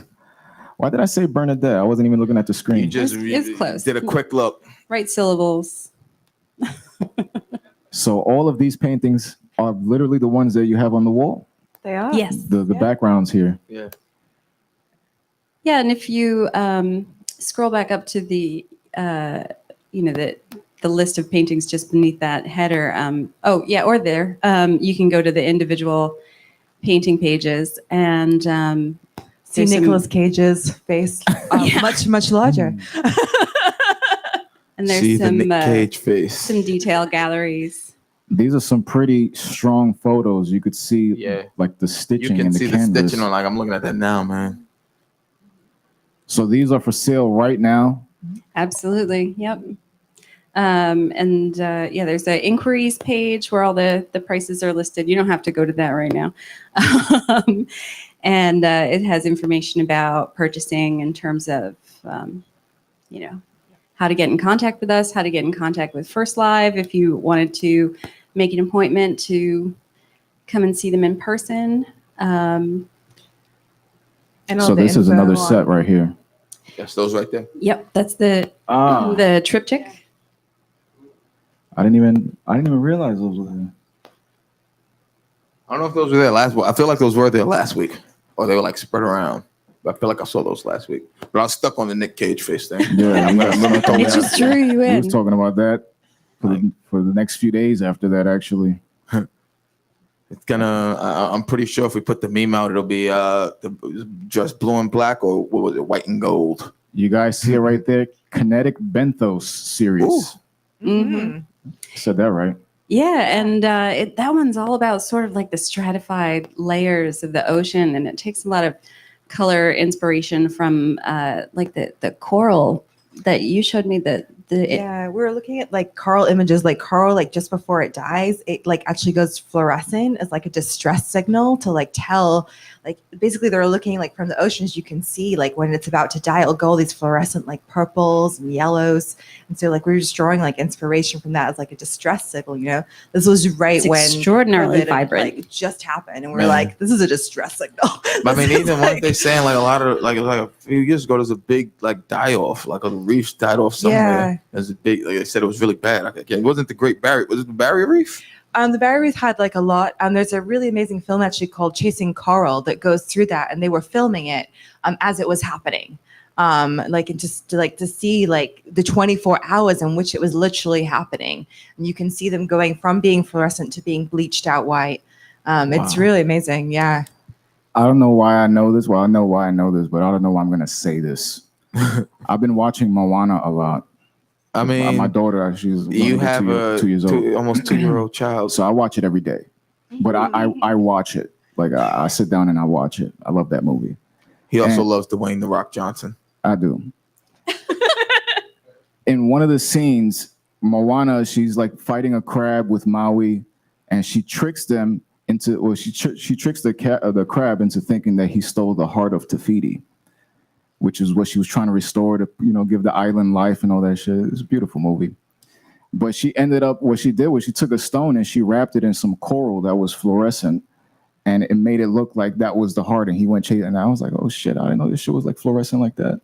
So now that you guys are saying that, I got some bragging rights at home. I'm going home with man. this information. Yeah, that coral was dying.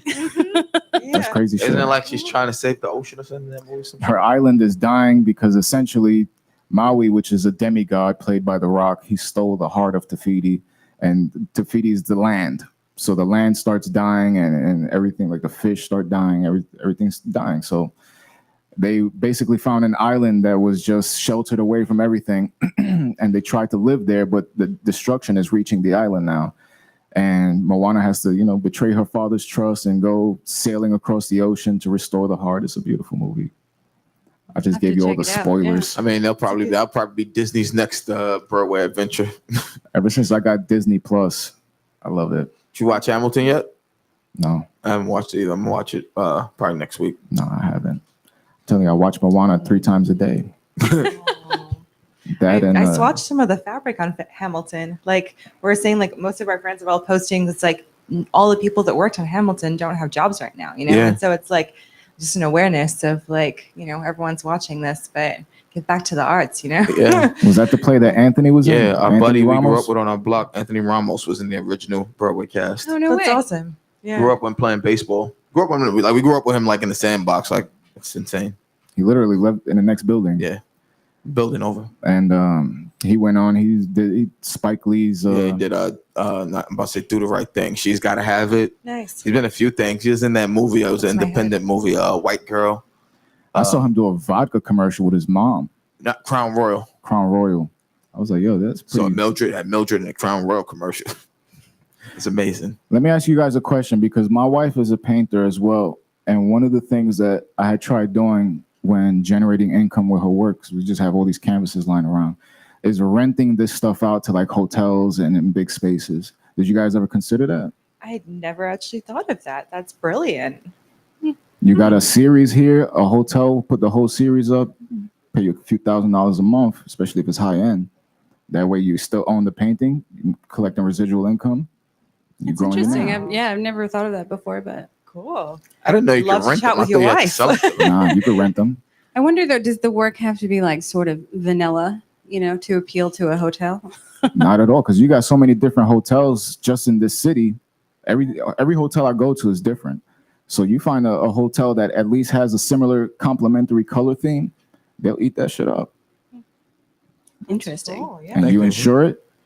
So if anything damages, you probably get 4 times whatever it was worth.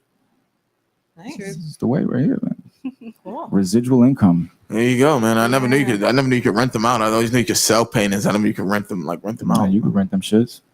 I knew that. Like when it comes to like, all right, like now when it comes to the Louvre and stuff, like these museums, like where like these paintings in the Met, like but obviously the Louvre has Mona Lisa, all these paintings from the Renaissance and stuff. Who owns those? Do the museums own them? Are they private owners own them? Like how, like who owns the rights to these paintings? Like all this old stuff. I think it's different. I think a for lot of every times they painting get is different. donated to the Yeah. museums. Oh, they right? donate it? Yeah, Yeah. like people leave them in their wills, or they get like enormous tax write-offs. If it's like a limited time collection, it's probably the artist painting that they're just going to feature in a corner somewhere. But then after that time is over, the artist takes it back and he tries to get it to the next museum in the next state, whatever. Oh. But the majority of the work in museums is stuff that's donated. And they, So tax the museum write-offs, bro. doesn't pay for any of this stuff. No. Well, I think like sometimes there might be a private collection that like visits a museum, sort of like you were saying. Mhm. Like I know there was like a traveling Picasso sort of blue period that it was owned by a private collector, and I'm not sure what the financials of it are in that situation, but Just imagine a lot of zeros on that check. yeah. I would guess, man. If the fucking painting is on tour, it's like And then I mean, imagine the a security whole to tour protect bus those for a things. painting. Imagine the amount of security that went into protecting those paintings, man. Because even, I mean, not even like physical protection, like keeping them from damage, man. Like I hear about like you have to be at the right temperature, the right humidity, everything, and it has to be constant. You know what? A movie taught me that? National Treasure with Nicolas Cage. Yeah. Yo, I'm telling you, You're right, though. when he went and he started like with the Declaration of Independence, just seeing how fragile the paper is, and it's like, yo, there's a lot of shit that goes into that, bro. Yeah, man, keeping those to look the way they do, man. I mean, Have you seen some of these botched restoration jobs where people like over clean Oh and then my they try to God. like repaint and they take these? Oh yeah, I don't remember what the name of the Jesus is, but But There- Jesus, yeah, no, they're like religious paintings, and I know there's a really famous one in Spain where the cleaner just got over ambitious and then tried to cover up their mistakes, and then it becomes like this famous botched man, image. What It's a like thing the- to be known No. for. I don't want to be known for that. it's like that. It's like the clothes and the underwear that you get that's laying on the floor at Target, and it says incorrect or improper. You're like, what the fuck? Oh my! That's the botch. Yo, bro, this is oh my god! I have no talent, and oh, like Jesus fucking Christ! That's the official name of it now. What the fuck? Like that's bad, man. Like that's my nephew could paint a better job. My niece can paint better than that. Like that's insane. Is this real? Yeah, Like that's like wow, buddy. Yeah, Like, look, because there's like mind you, this is on the New York Times. that's like yo. How do you call up the person who asked you to restore that? Like yo, I fucked up. What do you mean you fucked up? That's a hard phone call to make. Yo, That's do my you bad. wanna see what it looks like now? It's like, yeah. That's a hard call to make, bro. Yo, like, how do you call up an art collector and be like, I fucked up your Jesus? I'm going, yeah. That is a first class ticket. Yo, oh my hell. God, you're going to like the sixth circle of hell for that, bro. Like, you're going down there. You got to pay. You have to pay for that shit. You made fucking Jesus look like Uncle Fester with a hood. Made Jesus look like the crying Michael Jordan meme, bro. Like, yeah. I wonder how bad he got in trouble for that shit. Oh, man. And the title on the article said, "Botched painting shocks Spain." the whole damn country. That's was a like, what the fuck nationwide is this? outrage, man. Like, Jesus Christ. Yo, they That's fucked fucked that up. painting That's up, man. fucked Like, up. man, I wonder. I mean, I pray to God that thing had insurance on it because if it didn't, Listen, the insurance company is gonna be like, "That's not the painting. He insured." like, the painting. Just show me what your kid painted and Fuck try is to this? pass it off. we don't insure incidents like your dog eating your homework, all right? You know, what's funny is that was a botched painting, but yesterday I was watching botched tattoos. Oh man, And that shit. Woo! I only man. seen one time, man. It was supposed to be like a dude wanted like a fierce looking lion, man, and it looked like a cartoon circus lion, bro. Like not like worse than I something think you I see saw on it. a Was that on knockoff. Ink Master? I don't know. I always see the spelling mistakes, and I'm like, oh my god, can you? Jesus Chris. Yeah. No regrets. I love Jesus Chris. Yo, if you fuck up spelling, especially on someone's name, like how do you not sue the tattoo artist for that shit? I mean, And how who do you sue, the artist or the shop? Because I- somebody needs to claim liability for that. I think I don't know if there's liability for that. Like, I mean, even with them doing it, you're not paying attention to that. Like, I don't know, man. Don't you have to like stencil everything in first before you? Yeah, usually you get there should you be some checks approved along you know. the way. Would hope. Just like what the fuck? Like, yeah, like I've seen some of those, man, where they drop the ball, man. And like, I don't understand people. I'm sorry. I mean, yeah, you're married, but people who are like simply in relationships who tattoo like the other person's name somewhere on their body, like I'll never get it, bro. Yeah, if I wasn't married, I wouldn't have done it. Nah. And you did a simple signature, so like it's Yeah, not like nobody even knows what you it didn't is. write it in big bold letters like here and then. Stacy, Sarah. It's like, What if shit. the person coming in spells like their partner's name wrong or something? Does the tattoo artist correct them or like not and like wait to see what Like, hey, you happens? sure this is right? And what if the tattoo artist is right and you've always been wrong with your spelling of this name? Like, what happens then? If the tattoo artist is like, yo, I'm pretty sure that's not how this is spelled. Fucking spell it, bro. And then he's like, all right, and he does it, and then you go home and it's good. You can't spell my fucking name right, and it's like, There's what no do you H mean? in Christina. It's like fuck. I've always spelled it with an H, and I've always yelled at you. That's a fuck up right there. But at least now they Or have the look at how technology many to take ways you that can shit spell off. words like that, like with a C, with a K. You could drop the fucking H in it. Like, it's just so many ways to spell names now. The worst one I saw yesterday, there was a guy that was a veteran, and the guy botched the American flag. He gave it like 7 stars and 5 stripes. Like, it How was do the you most botch the weirdo shit. And he was trying to like say, "Oh, it's American. It's just a cool American." It's just like, bro, it's not. You don't do that on a veteran that has an AR-15 outside his car, bro. Jeez, that's just wow. I don't know, man. I That's mean, why I'm scared to get more. that's why I'm afraid to. I mean, I don't even have any tattoos. I'm English still. What I'm gonna do is I'm gonna let them paint my body and just not give it a wash for a few days. Let it seep in. Just see if the See ink you on stays. Sunday, I guess.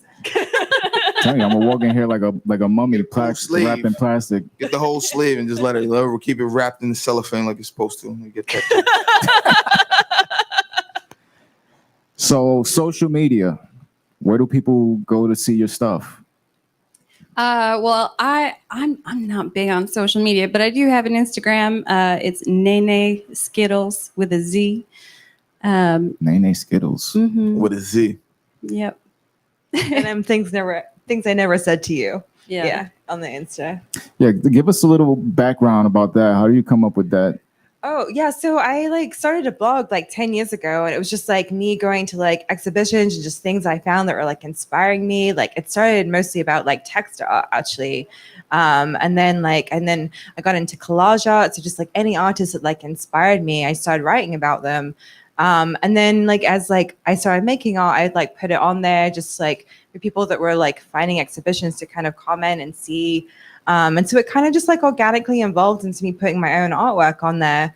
And then we started doing this. So I was like, well, like, why would I start a new website? You know, like I already have this thing with like a history of 10 years of what's inspired me. You know, people can kind of see where it came from. So yeah, I just kept that name. Yeah. I like it. I like it too. You want to tell the story of how we came up with Button Roach? All right. I'm gonna start from over the beginning. So one day about 10 years ago, because we've been probably longer, man. But about 10 years ago, we first started smoking together. We used to hotbox his bathroom, and one day we got really high. And I can't remember what he said, and he wanted to do something. I was like, but what about Button Roach instead? And we were like, wow, that's awesome. What are we gonna do with it? We tried to do an animated Yeah, we series, wanted tried to to make a write cartoon. We tried to had do so many sketch ideas. series. Like, couldn't do anything. None of it's natural. So we just sat on the name for years doing nothing. And the week he got married, a couple days after he got married, one of our buddies came over to his house, and we were all hanging out having a couple drinks. We were actually drinking beers at this time, well before the Claw. Before White Claw came out. Long before that. And we were listening to Bill Burr's was it Monday Morning Podcast? Monday Morning Podcast. And we were sitting there listening to him talk. He's just talking shit into a microphone, and like we're laughing at it. Our buddy's the one introducing us to it. We listened to a couple, and then it clicked. And we had one of those eye conversations. It was like, you do this. I already had all the really equipment because we was recording music in the basement, so it was just literally plug and play. We had the idea on a Wednesday. By that next Monday, we were on it. Not even that next Monday. The Monday that came around, we started. How long have you been doing this? Together 8 years, but we had a couple wow, hiatuses in between. Yeah, but so does everyone. Yeah, everybody Tag needs team it. champions don't. They have to go into singles competition a little while, go get that Intercontinental and World Championship, and come back. Got to go to other federations, work on it, and then come back together. You have to do these things. These things have to happen. So The growth first can day, happen. the first day we ever went on the air was April 23rd, 2012, and within 3 months, I think we had Afro Man was our first celebrity guest. Yeah. People thought we No was way. yeah we was booking celebrity guests. We was doing this in the basement apartment. People thought we was like a legit radio station, so we started becoming legit. We trademarked the name. We got a LLC. And Yeah, then, we just took it around with it. we ended up doing during that porn incident. That was a meeting that we had to set up a show on AM radio, 1600 WWRO. We was on live at Saturdays at 1 p.m. Yeah, we did. That was about 4 or 5 weeks before they sold the station. They sold the And station right when we started found out getting as we our were flow. about to go in the day before. Like, hey, what time meet tomorrow? They sold the station. And it was crazy. So we've always like almost made it, and then something would happen. Then we almost make it, and then something happens. So now we've gotten used to the fact that we enjoy listening to our own podcast. So I don't even care if people are listening to it. Like, we're just gonna do it for us. Yeah. And if people listen, they listen. And if not, I mean, we see the proof people listen, but I mean, like I've told him, it's gotten to the point where like now, especially I'm out of work. Like when I'm getting hot, like when I'm getting stoned at home, it's like I need something to listen to. I'll listen to us. And I'll be like, yeah, I'm gonna play the game right after. But then I'm realizing I'm sitting there listening to us laughing for about an hour before I realize, like, holy shit. And I tell him, it's like, yo, some of the shit I can't believe comes out of either of our mouths. It's like, holy shit, we said that. Yeah. Like, we legit said that. And there's times after, I'll tell him all the time, like, man, I wasn't sure how that would sound when I said it. And I usually listen back to it to make sure I don't say anything too crazy or said anything too crazy. It's like, man, that sounded a little nuts, but I said it the right way. I didn't put my foot in my mouth or step in it. So. and what I was feel crazy? Sorry. No, go ahead. I'm just totally relating to what you guys are saying. Like our relationship as painters, like sometimes we'll look at a painting in the end and be like, oh, I love what you did there. And she'll say, well, that was you.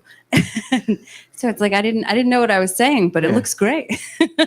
And we've made beautiful TV and radio from tragic situations.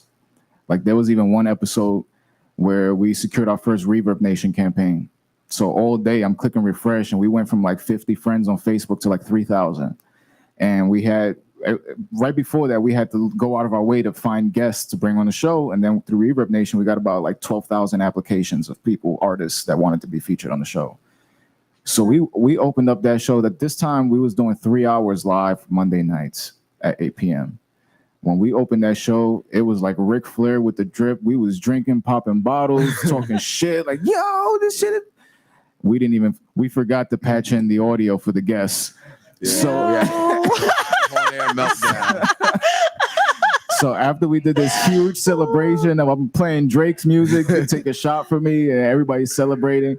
Then we bring on the first guest. We had like 3 guests lined up that night, and then my phone's going off like, yo, we can't hear the guests. Yeah. We have a panic attack live on the air. That was a weird one. Man. That was one of those ones that just was a nice reminder to us, like, hey guys, stay in your lane. All right. Stay You're good. focused. Not great yet. You're good. Like that was a nice subtle reminder, man. We had a few reminders that over time, Yeah. like just to stay grounded. Like And then once we started doing live TV, the transition was weird because we're used to not being seen.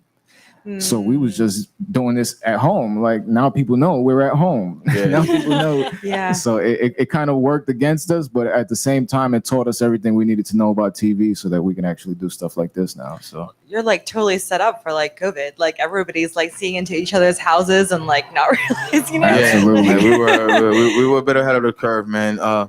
We had aspirations. It was crazy to think that even in 2012, back when we did this, and later on the line, 2013, 14, the technology still wasn't there all the way for us to do it like that live. like TV wise. Like we can't, like anyone can now. Like it took a lot of shit to go together for us to put that together. And because the technology wasn't there yet. not all the way. You had it in pieces, but you had to put pieces together to get it all the package.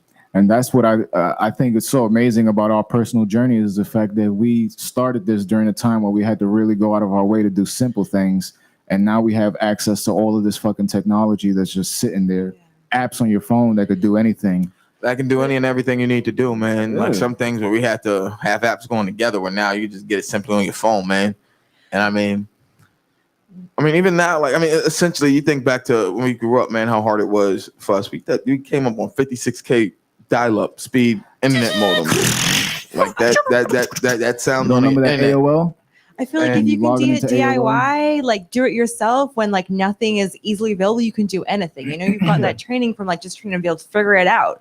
I mean, I feel that's like, you know, anyone that's working now is doing it DIY and just figuring it out. And that's like, it's like, you know, being creative. I think the biggest problem for people is starting. Mm, They're afraid to start. They're afraid to fail. yeah. I think, I tell him, I think one of the biggest problems people Let's do have is it. they expect instant gratification from it. It's like working out one day and expecting abs. It's like, no. No, It's like you process. said, you have to do it for yourself, right? You have to do it just to be passionate about what you're You doing. have to and love what you're doing regardless before anyone of else is going to anyone's love it. You watching. have to love it. And if you don't, people are going to, no. And that's something I think people that's watching this need to take away from this episode, especially the fact that you need to find something that you love to do. So it never Yeah. feels like work. Like this doesn't feel like work for us. No, this doesn't feel like I work. don't want to ever get up early enough in the morning to be anywhere to do something like this. And like today, because I had to shave, I got up at like 7:40 and still on time, everything, no problems. Like, I'm not a morning person at all. Like if you call me before 10, 11 o'clock in the morning, chances are I'm not going to pick up the phone. And that's But just how I've been. when you walk in this studio, you walk in like Vince McMahon, bro, the billionaire strut, and you're excited. It's Because this exciting don't things to feel do like here. work. It doesn't, man. We're doing something we love with people we love. We're doing something we enjoy. I think that's what people tell you is the difference between a job and a career. This is kind of that fine line between hobby and career, maybe profession. I don't know. But I think This is more than a career hobby, but is- not is- quite career. career to me is different for everyone. Everybody's different. Everybody's opinion is different and definition is different. Like you got comedians who graduated high school, they have a career, they're making $2 million a year, sponsorship opportunities, doing stand-up left and right. And then you got somebody who's a college graduate that's stuck on an unemployment line because you got 5,000 people that graduated from the same college with the same degree that all want careers, but they don't have one because they're just waiting for a career. So the people that have the strongest careers are the people who made their careers. Fair enough. Like they say with a lot of times you hear rappers say, sometimes you have to make your own lane. And that's one thing I said I think is going to come out of this when people see how uninterested kids were and learning the way they did. Is like maybe you should give kids the truth, man, that after high school, don't push all kids into colleges, man. How many people, we'll say just from our graduating class, we went through in high school, you graduated the year before me. How many people do we know went to college, went to like for their masters, their doctorates, and still like not doing anything in that field, doing other shit, bartending, serving, And just have a shitload of debt. a shitload of debt. A lot of I know people. somebody that graduated from like DeVry with a computer technician degree, some shit like that, working security. Say, bro, you could have just worked security. You could have worked security, worked your way up the security ranks. That's what he did. And the money's there. People pay you a lot of money. My brother does security too, and they pay his ass a lot of money. But it's like when you just have that mentality of applying for jobs and trying to get noticed by other people, those are the people who end up doing that for the rest of their lives. Like, look at what Danny did. He built this. He built this shit. When we first started doing the show here, we was live every day, every week, every weekday, 10 a.m. Yeah, you got to make it happen for yourself, you know? Like if no one's going to hire you, you got to just make it for yourself. It's like punk aesthetic. And especially with art is subjective. So it's like anybody could look at that, see something different, want something different, value it differently.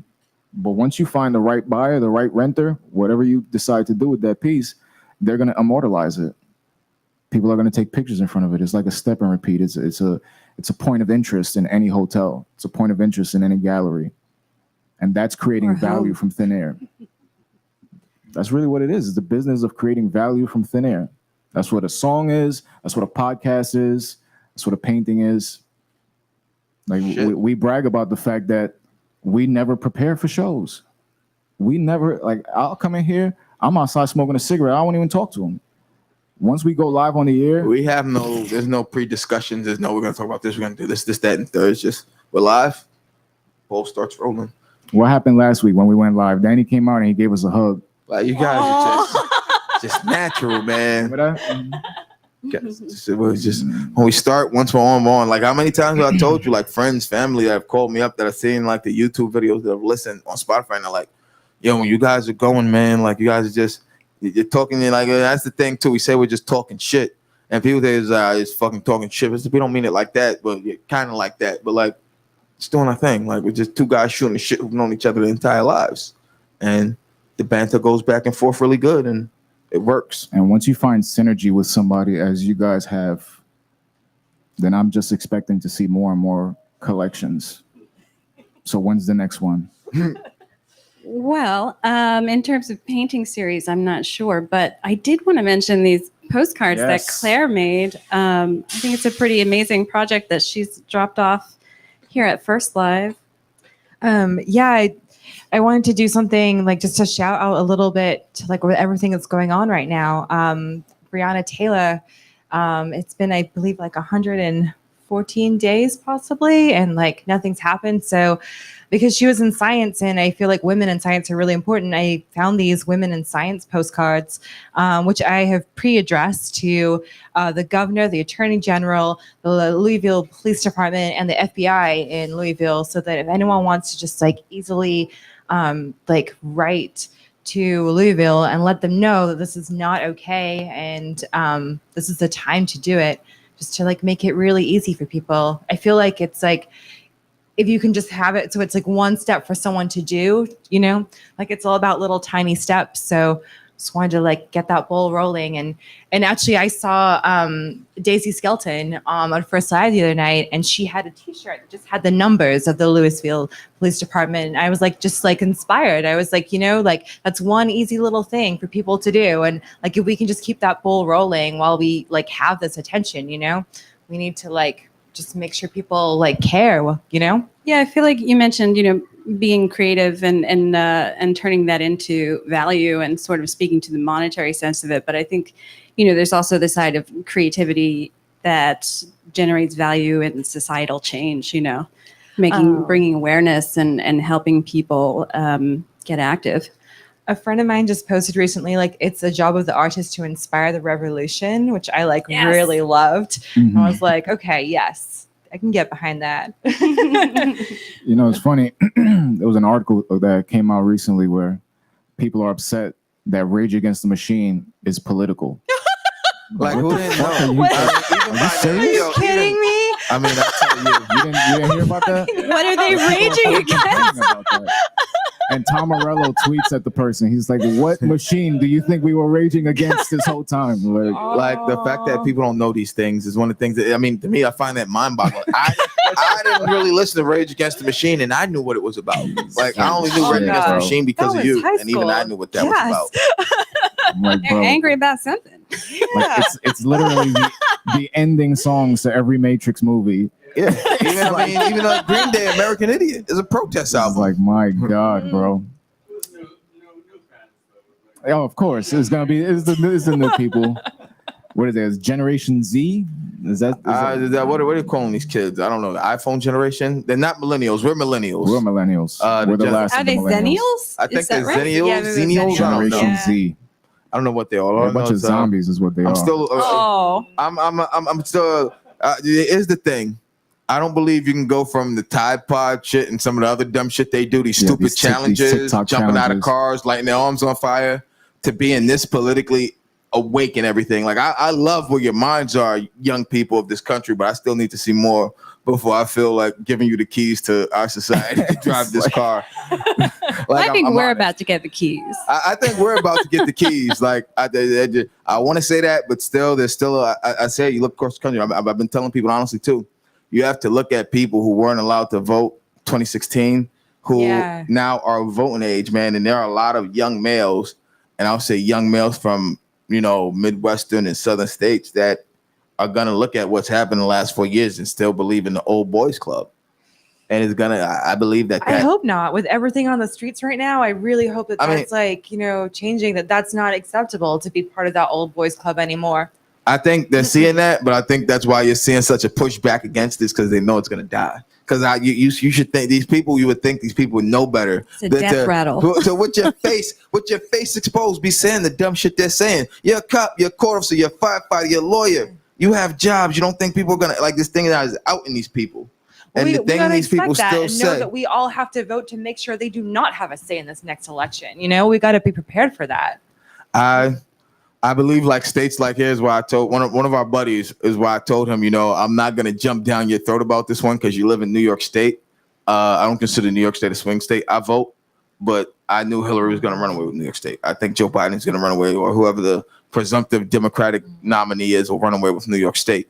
But I believe when it comes to these other states, these flyover states, they say, other parts of the country is where people, I think, is also the reason he won the last elections, because you overlook the opinions of these people. And I think you have to look at these people that no matter what you say, you can use COVID as a barometer right now, as the biggest barometer, where all you have to do is put on a fucking mask of some type. Just cover your face in some manner or fashion. And that's a big problem. And we're a laughing stock to the world, and numbers are jumping back up. And it's a political issue instead of a health issue. Yeah, essentially. That's actually why I really like writing the postcards, because everybody along the way can read the postcard. You know what I mean? Like, it's not an email, so no one sees it except for you and the recipient. But everyone along the way is going to be like, oh, that's kind of a cool postcard. What does that say? The sorter, is that everyone, all the way to Kentucky? The mailman who picks it up, the mailman who puts it, the sorter who handles it, everything. Everyone will get a look at these. So that is an amazing thing, man. And like even you said, it's addressed to the mayor, and this one's addressed to the mayor.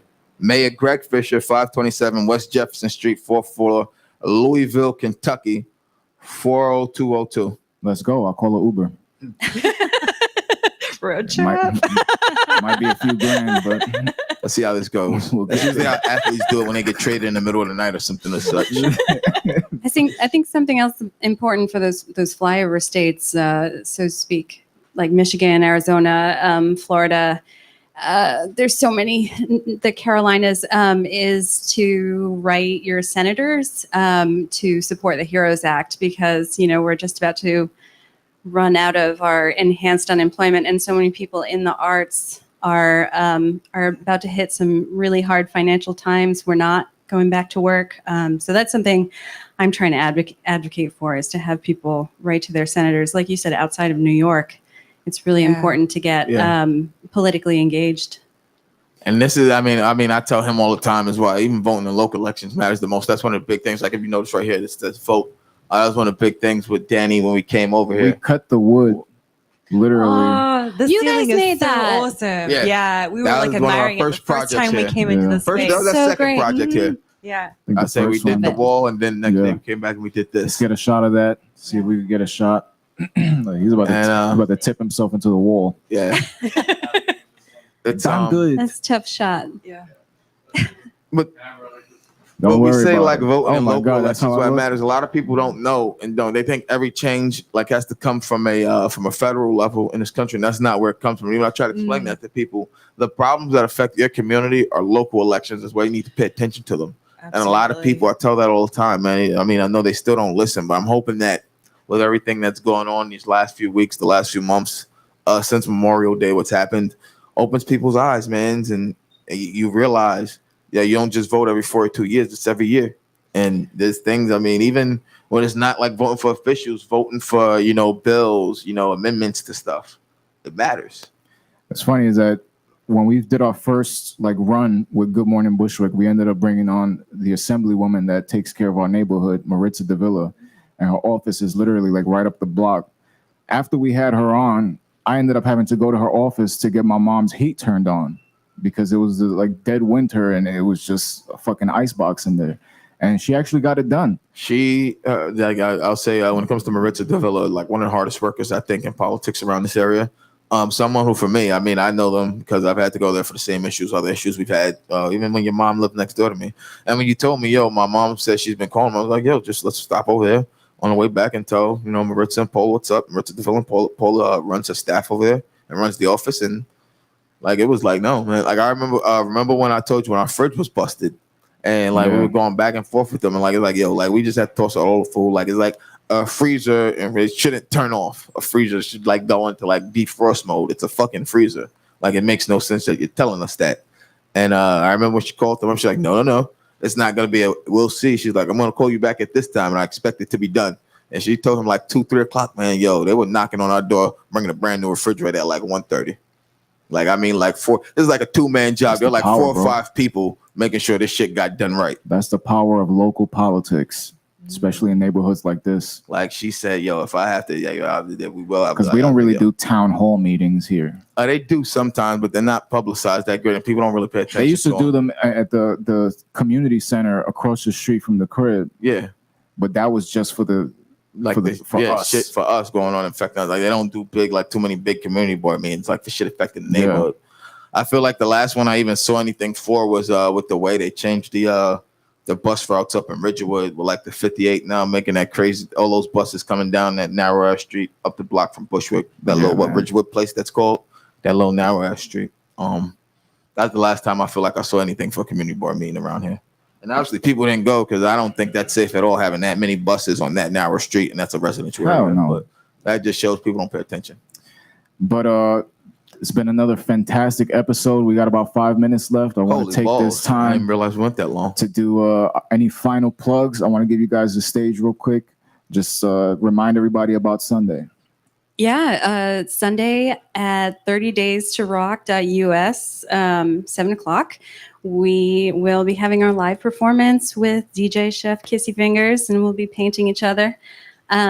Just want to thank First Live for having us and like being part of Definitely. this festival. It's like so awesome to be part of a creative community of different musicians and artists making things at this time. Check out aqueousisolations.com where you can see the paintings and some really great detail shots. Buy a lot to put on your walls. Yeah, and buy some art. You have a chance at an original. Hey man, you could. I tell people all the time, man, you get a shot at an original artist piece, take it, because you never know what's gonna happen. Never know. And you hold the piece to that collection. It's like when you're playing Monopoly and you hold that piece to the color group. It's like you hold the keys to that game. Well, series paintings like this, I'm gonna give you a little Harry Potter here. They're like the Horcrux. Because essentially you're just putting your soul in each one of these pieces. So you got to keep your soul together. I'm telling you, do the hotel thing, man. Do the hotel thing. We already sold one, so our soul's going to be dispersed. It's going to Texas. Man. We're going back to Souls Texas. will be all over the country. That'll be awesome. Maybe the world. I'm okay with that. So let me get one more shot of the website here, 30days2rock.us. Yes, and we also want to remind everyone that while we're live here, this is also a fundraiser to help raise funds here for First Live Studio, which hasn't gotten any type of relief, as have multiple small businesses, man. I said it before, man. I think that this place has always been a gem that's yet to be discovered, and it's only been discovered by some people, and I hope that this puts a light on the space that's available here for people. And that's why we're here, man, because there's a fundraiser to help generate funds to keep First Live open and keep this whole business rocking and rolling. And it's a place where people of all types in the community, artist community, all types of communities could come together and work together. And like we've done every time we've been on air. So any information you need, just head over to 30days2rock.us. I was about to say firstlive.us. That's 30days2rock.us. You'll get the entire schedule. You can see the lineup coming up. You can see all the information you need on the acts, and you can also watch the previously live recorded shows. Everything there. Everything is archived. Yes, everything's archived. It will be archived for a while. So, of course, there's many more things happening this week. You guys can easily just go on the website, pick a day that you want to watch, and all this shit is streamed live. So during a time where everything is digital, this is the one place that needs to stay open. Yeah. And the only place to help make that shit happen is at 30days2rock.us. And if you're an artist, if you want to see the type of services available, man, just check out any of the artist videos that performed in the space, man. You have the John Evans Bond, the Pitt Brothers Band. You have Daisy Skelton, and I forgot, it was the trio yesterday. The trio yesterday. John DeFury, see? The John DeFury trio. I knew there was a John in there. That was yesterday? Yes. If you want to see the type of space available to artists and see, these amazing things, just head over to 30days2rock.us and you'll get all the information you need here, man. And of course, tomorrow we got Daniel J. Morrow, a first live veteran. Of course, we want to give him some support. So definitely tune in at 7 p.m. You guys already know you're here with Bud and Roach. And you know how it goes when you're with Bud and Roach, man. Anything you need Bud and Roach related, you can get over at budandroach.com. And you can follow us at Bud and Roach on Instagram and all social media platforms, because I'm pretty sure we have more than just Instagram. More than just Instagram, but I think we follow Instagram. We monitor Instagram the most. But we want to say once again, we love you guys. We love everybody that's tuning in. Thank you all for the family, the live. friends, the supporters. Family, friends. Roach's amazing idea for me to go live in the beginning. More people tuned in than last week, I noticed. Just got to keep doing it, bro. Yeah. Just got to remember to do that. But I want to thank you ladies for coming out. Thank you. Thank you for having us. Tinsty and Renee. Yes. I'm glad I wasn't crazy seeing the Nick Cage face in the painting. Glad that wasn't just me. I want to thank you guys for tuning in, man. It's been another amazing episode. Can't wait to see you guys all next week. We'll see you guys. 10 a.m. Tune in Sunday. Yes, and tune in Sunday. Yes. Absolutely. And just keep tuning in to 30days2rock.us every day, because you'll get an amazing treat. Check out the schedule. That's good.